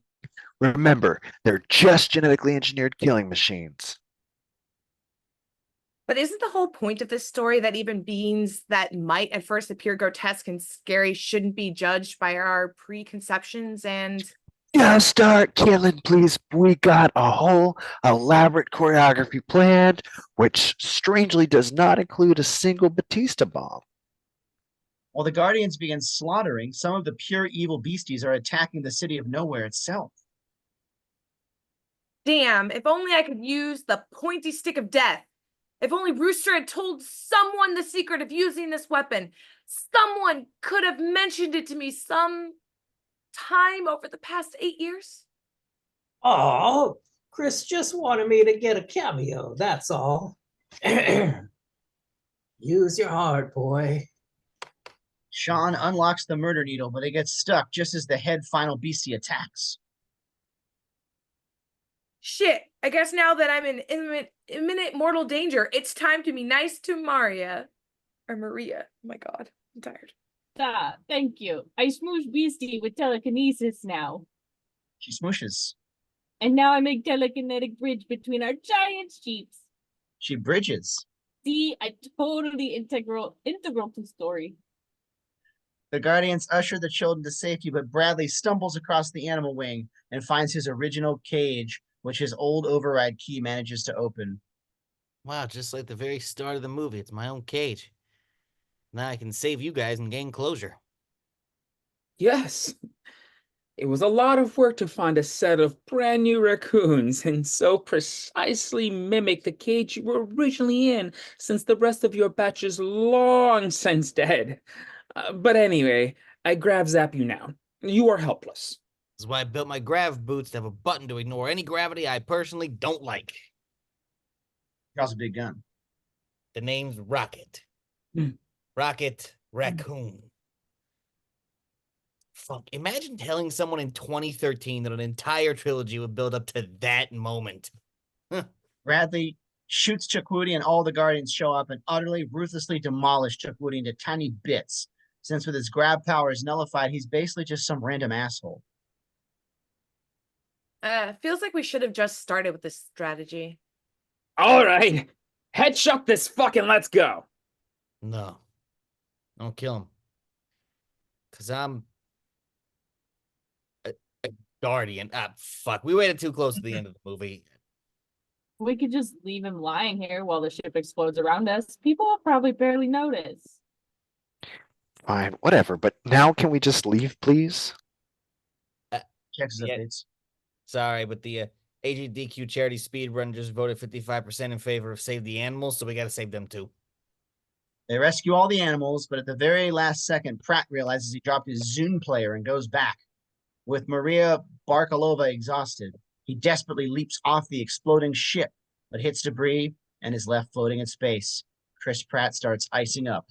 No, but it's not too late. He survived that much before. Chris Pratt's cheeks and face start puffing outwards into a giant balloon. His intestines start crystallizing and shattering. It is the third movie after all, and Gunn was given carte blanche. Chris Pratt, his eyes popping like grapes, his lungs oozing out mouth. Oh, hey. I woke up too late to help with the kids or animals, but I don't suppose anyone stayed back to rescue some outdated personal electronics that I could save. Will flies Chris back onto nowhere and all of Pratt's organs reform and he's fine. None of the good guys die after all, suckers. Interior nowhere. Hours later, after figuring out where all the new animals will be taking their shits, the Guardians meet up at the bar to wrap things up. I've decided to finally return to Earth and check in on my grandpa, Greg Henry, before he says something like, Missouri isn't a place, it's a people, and vanishes into stardust. I too am leaving. I must discover who I truly am and learn to be self-reliant. I shall travel alone. Obviously, I'm taking my giant beastie pets with me. I'm not a fucking idiot. I'm not leaving, but I've decided to be mayor of nowhere, so I'll be too busy taking construction kickbacks to be guardian full time. I shall have the honor, the memory of my late wife and daughter by becoming a dad to all the children we rescued. I mean, there's only, what, a few hundred of them? I better get a list of their birthdays started. This has been fun getting to know y'all, but I'll be returning to the Ravager headquarters. One of us is a floating head, you see, because there are rumors we might get Miley Cyrus back.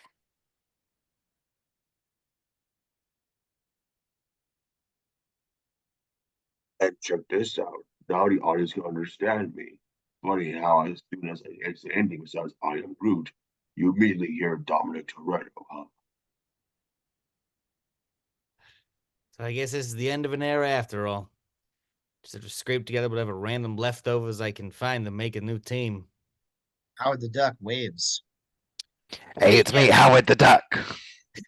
Okay, yes, we're all about acceptance and family, but we have limits, dude. Once you quack, you'll never go back. Oh, God. Yeah, but not really. Interior mid-credits scene. Bradley, Jumbo Vin, Maria, Will, Sean, and that one kid whose power was she could speak the most gibberish or something, formed the mostly new, kind of different Guardians 2.0. Yeah. So everyone else gets to move on, and I get stuck doing more Guardians movies. Looks at the rest of the team. Yeah, maybe I don't need to worry. End, but still not really. Exterior post-credit scene, Earth.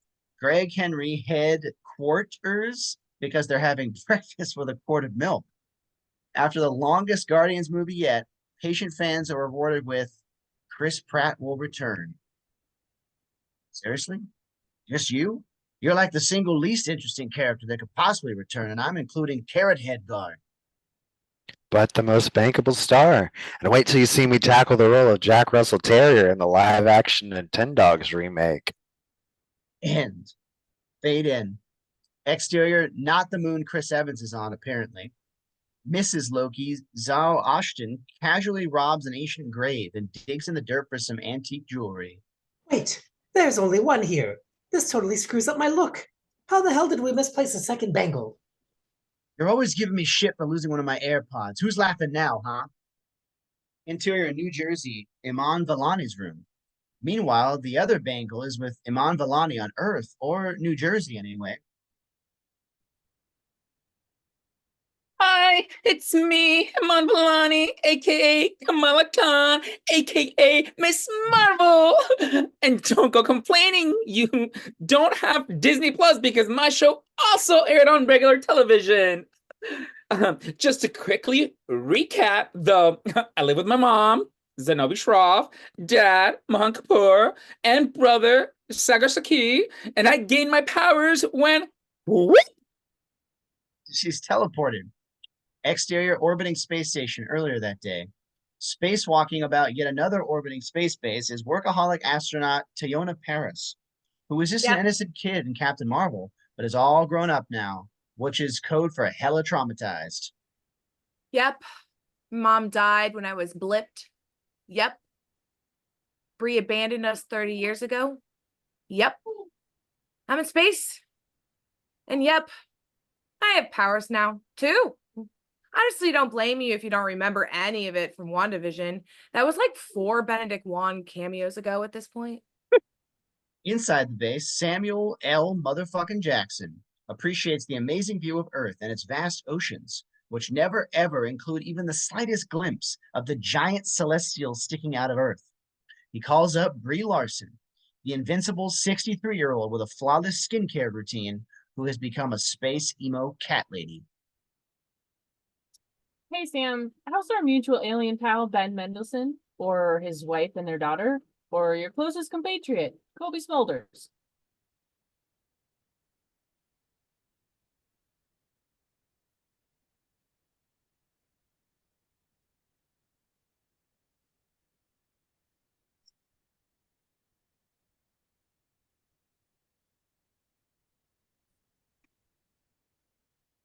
Hey, Bree, doing swell over here. Everyone you just listed is most definitely still alive and, well, not a victim of shitty writing choices or anything egregious like that.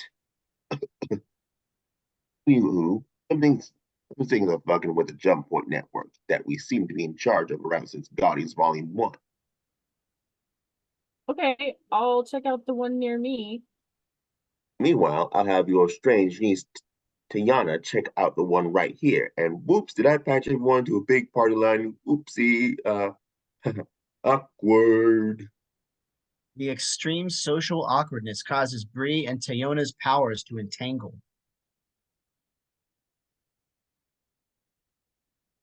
No, it wasn't because Bree and I touched wonky jump points simultaneously. And I'm entangled with us because was doodling instead of doing her homework. Take that as a warning, kids. Stay in school. Everyone swaps places a bit, but then unswaps, allowing them to get on with their day. Okay. If we put the switchies on hold for a bit, I'm gonna check out what's going on with the suspicious alien conference. Just better not be any trade federations down there. Interior Skrull colony on a perfectly habitable planet, which presumably all Skrulls everywhere know of. Hello, Skrull friends. Thank you for attending this peace conference before I steal all your atmosphere, which I am plainly stating right now as my goal. Moments from now, I will take it by force, dooming you all. But starting off with this facade, I'm hoping some headstrong superhero will barge in, allowing me to blame everything on... Brie Larson barges in. Ah, perfect. Attention, everyone. This is all Brie's fault. I didn't want to be evil, even though I already tipped my hand as to the evilness of my plan. Anyway. Zap's open jump point.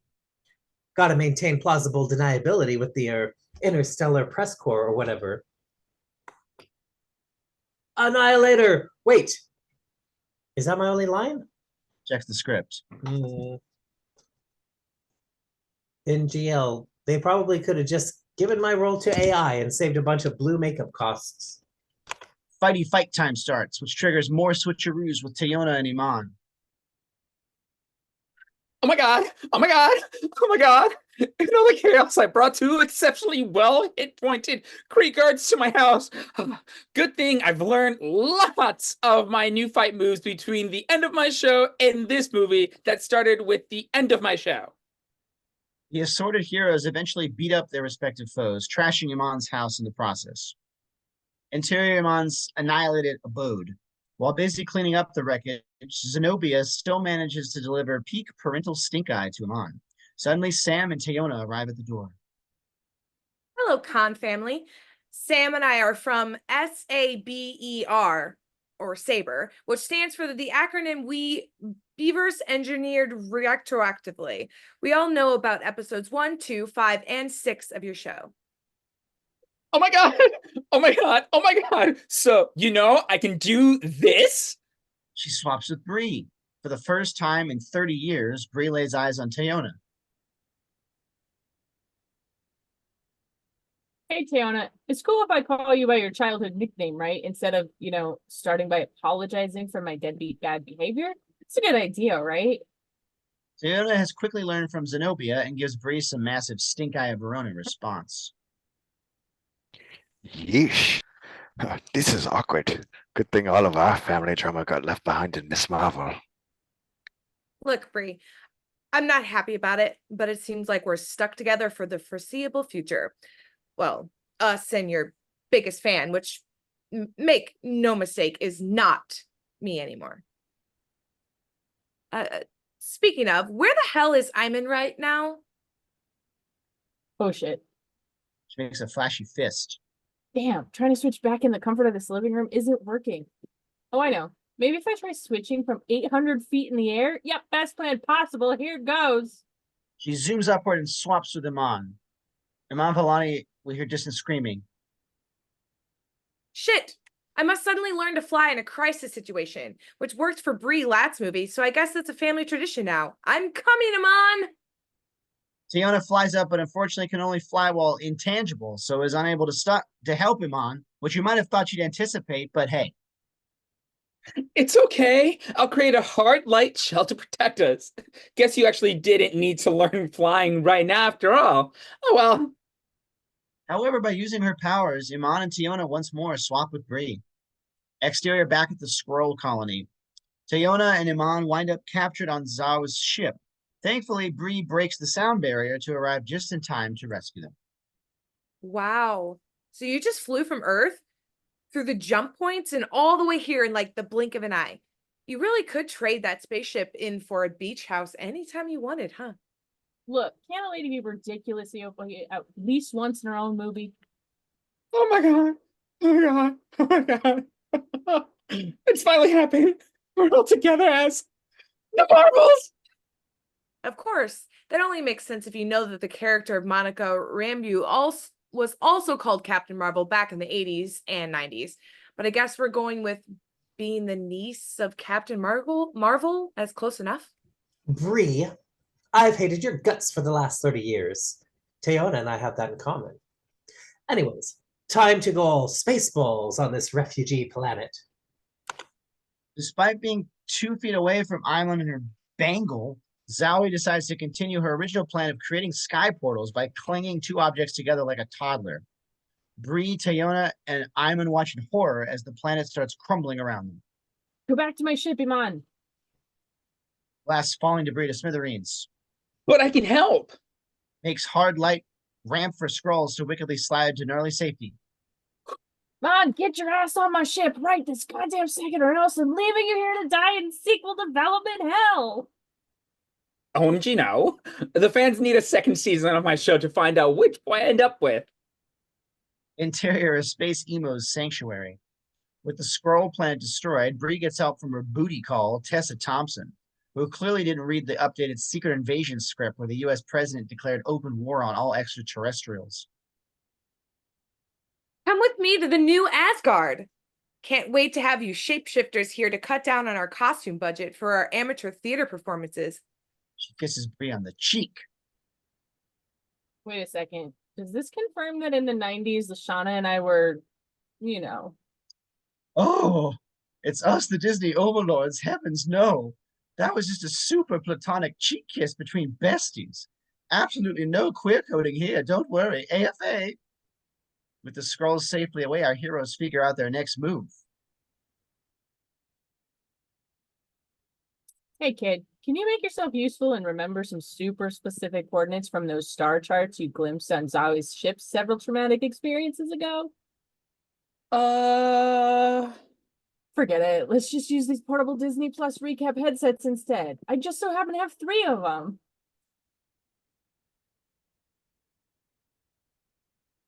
Okay, forget it. Let's just use these portable Disney Plus recap headsets instead. I just so happen. Oh, I'm reading your line. God, I'm tired. Okay, but only if you guarantee these things won't dredge up anything triggering from my past. Pinky promise.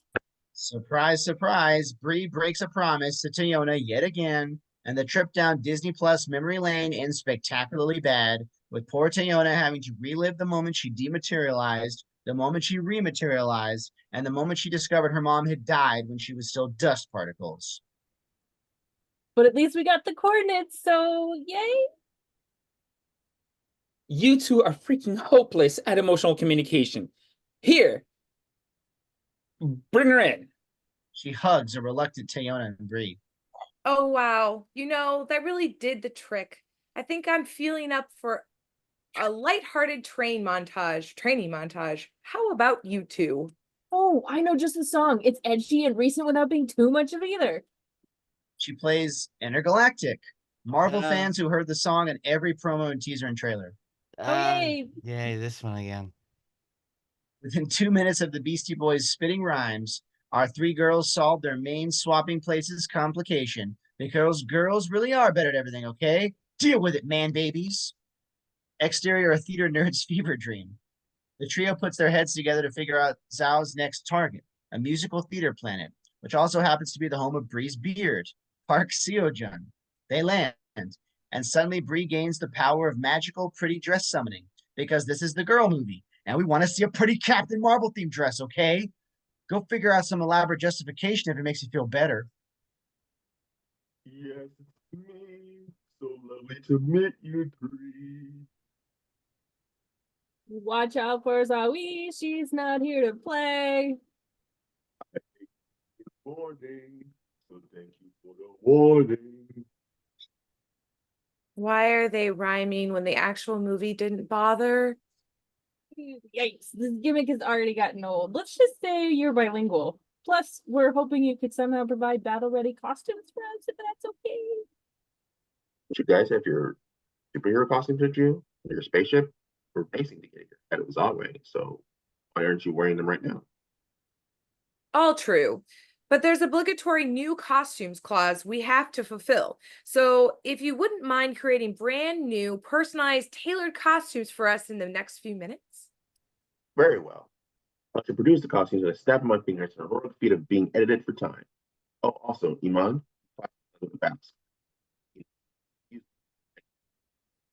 Sure, why the fuck not? All suited up, everyone prepares for big battle number 2.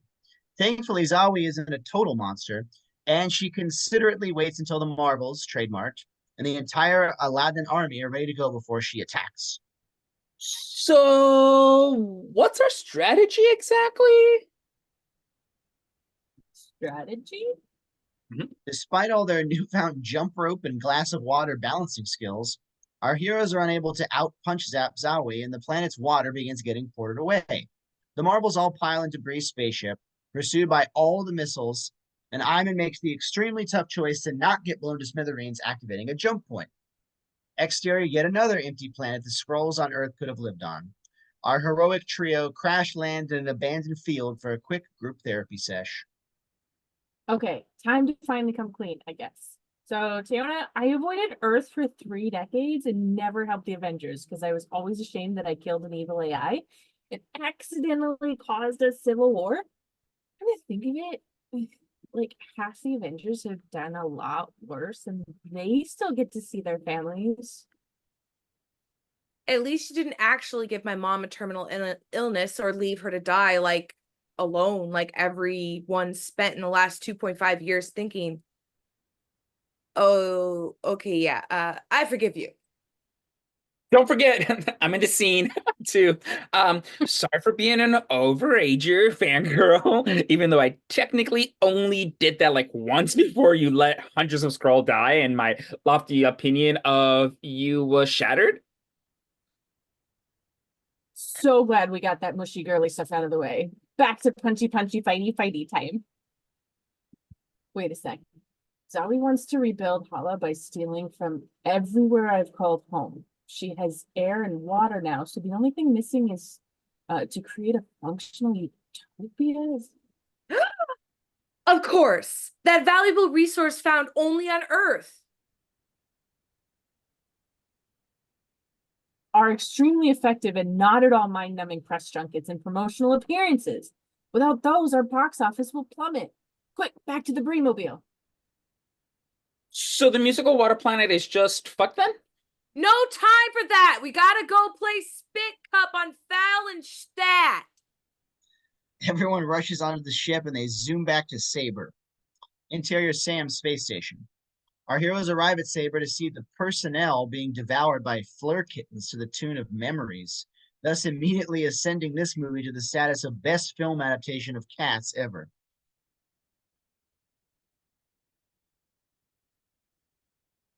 Bet you didn't see that nonsensical egg infestation subplot payoff coming, did you?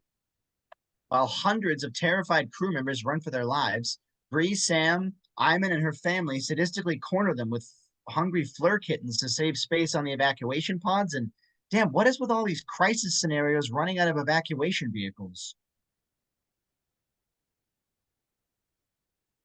Shouldn't we also get eaten by the fleur kittens to save room?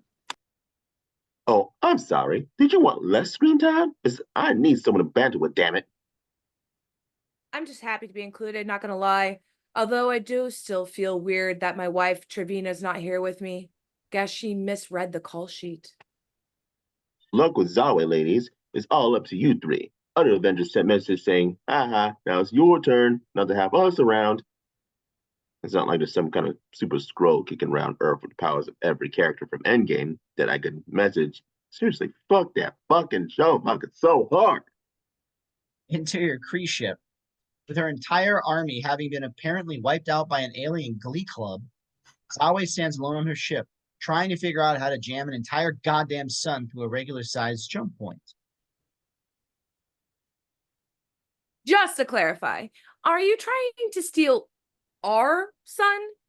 Or are you trying to steal Iman's bangle so that you can restart your sun? Both. Backwards and on backups and backups, I always say. For the sake of this finale, can it be that you want a man's bangle and that you have to fight us for it? It'd be kind of a dud note to close out on if we don't punch each other again. The Marvels, trademarked, opt to break all MCU conventions by dogpiling on Zawe simultaneously, rather than waiting in turn to give each other their respective big fight moment. All at once, Bree bitch slaps Zawe, Iman pummels her with platforms, and Tiona drop kicks her across the room. Time for the tried and true finishing move of a devastating stab wound to the lower abdomen. Just when they think they've won, Zawe pulls a fast one on the team and unexpectedly overpowers Iman, stealing her bangle and pissing off every overprotective Miss Marvel fan in the process. Now nothing can stop me from joining the Bengals together and exploding? What the? Phew! Zawe, Zawe is dead and our powers have finally disentangled. Not sure how we suddenly discovered this, but who cares? So all is well. What do you say? We call it a day, team? She's handed script rewrites. But she's also open to tearing reality to another multiverse. Ruh-roh. God damn it, everyone trying to steal my credit for opening up the multiverse. Can you please just acknowledge my fucking show for once? Anywho, since we all have energy zappy powers, it follows that the solution to this problem is to use lots and lots of zappy energy. Right, here, let's put the two bangles on Iman, and even though Zawi just fucking exploded in my face trying to use both at once. I guess I'll be okay because of being part clandestine or a mutant or whatever. Not that you knew any of that. It's a Marvel team up. A teen hero's gotta do something exceptionally risky at least once. Bree and Iman blast Tiona with the base energy of multiple suns, pretty much, and she somehow doesn't die. Instead, an even more powered up Tiona zooms through the tear in space-time to end up on the other side.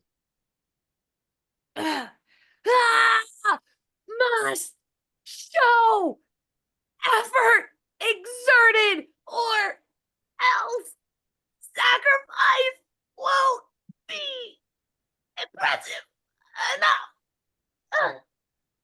Okay, Tiona, good work. The acoustic panels, space-time are closing. You can come back now. Oh, sorry, Brie. I'm actually not coming home. See how it feels? Why don't you? Bree launches into space at full speed and gets really super close to saving Tiona, only for the tear to close just at the very last possible second, trapping Tiona and leaving a depressed Bree floating alone in space. How odd that you could get from Earth to a jump point to the Skrull colony in like 2 seconds to rescue us earlier, but you couldn't get from this ship to that objectively much closer portal in time to save Tiona. Brie Larson glares daggers at writers Neo DaCosta, Megan McDonnell, and Alyssa Karasik. Thanks for nothing. So, this has been a time. Is our space adventure done? Should I head home now? I got a math test tomorrow, and TBH, this whole interplanetary excursion really fucked with my study schedule. You go ahead. I gotta swing by the Kree homeworld and jumpstart their dying sun real super quick. Turns out the solution all along was a huge crisis I caused was me realizing I could just fix it. She glares more daggers. Exterior Anthony Mackie's neighborhood a few days later. Bree and Iman's family unload boxes into Tiona and Lashana's old house, where presumably somebody is moving in. Wait, are we moving here? After all, our house did get demolished, and it's partially Bree's fault. It's the least you could do. No, I think I'm moving in. Look, here's a box of Goose's shit, and there's a plate from my wedding to Seo-Jen. Okay, so then why am I pressuring my son to start a family here? That seems odd if it's your house. It's all very confusing. Yeah, like, were you just keeping all these empty U-Haul boxes in the back of your spaceship? Look, those boxes all came with the Subaru I got from Tessa for my sham wedding, okay? Maybe we're all moving in. It's a big house. The important thing is now that I've made peace with my mistakes and learned to appreciate my family again, I can finally settle down and focus on good old Earth. The entire rest of the universe is robbed. Oh, come on! I thought the new Guardians team wasn't totally useless. Exterior mid-credits scene, Haley's hideout. Rather than, I don't know, work with Bree to search for their lost teammate, Iman decides to enact clean slate protocol and just start a new team altogether. For extra fun, I'm going to shout out the end of Iron Man, so I guess Paul Rudd's tell-all book really did cover everything. Rather than freak out about an intruder, I'll choose instead to take exception to being called a kid. I'm just glad it only took 2 years for me to be acknowledged again. Tough shit, Paul B. and Anthony and Sebastian and Simu and Oscar and Kit and Marcella and the Eternals and... End, but not quite. Interior mid-credits scene. Not dead, Tiona wakes up in a hospital bed in the Foxverse. Wow. Talk about She sees Lashana Lynch. Holy shit, it's my mom. Is this one of the MCU's many afterlife options? It's Kelsey Grammer. Pause for applause. Considering the franchise I was plucked from, I'd say yes. Wow. Well, what a nice opportunity for a meaningful moment between a still grieving daughter and an alternate universe variant of her not dead mom. Too bad we're undercutting it with some CGI nonsense or nostalgia bait.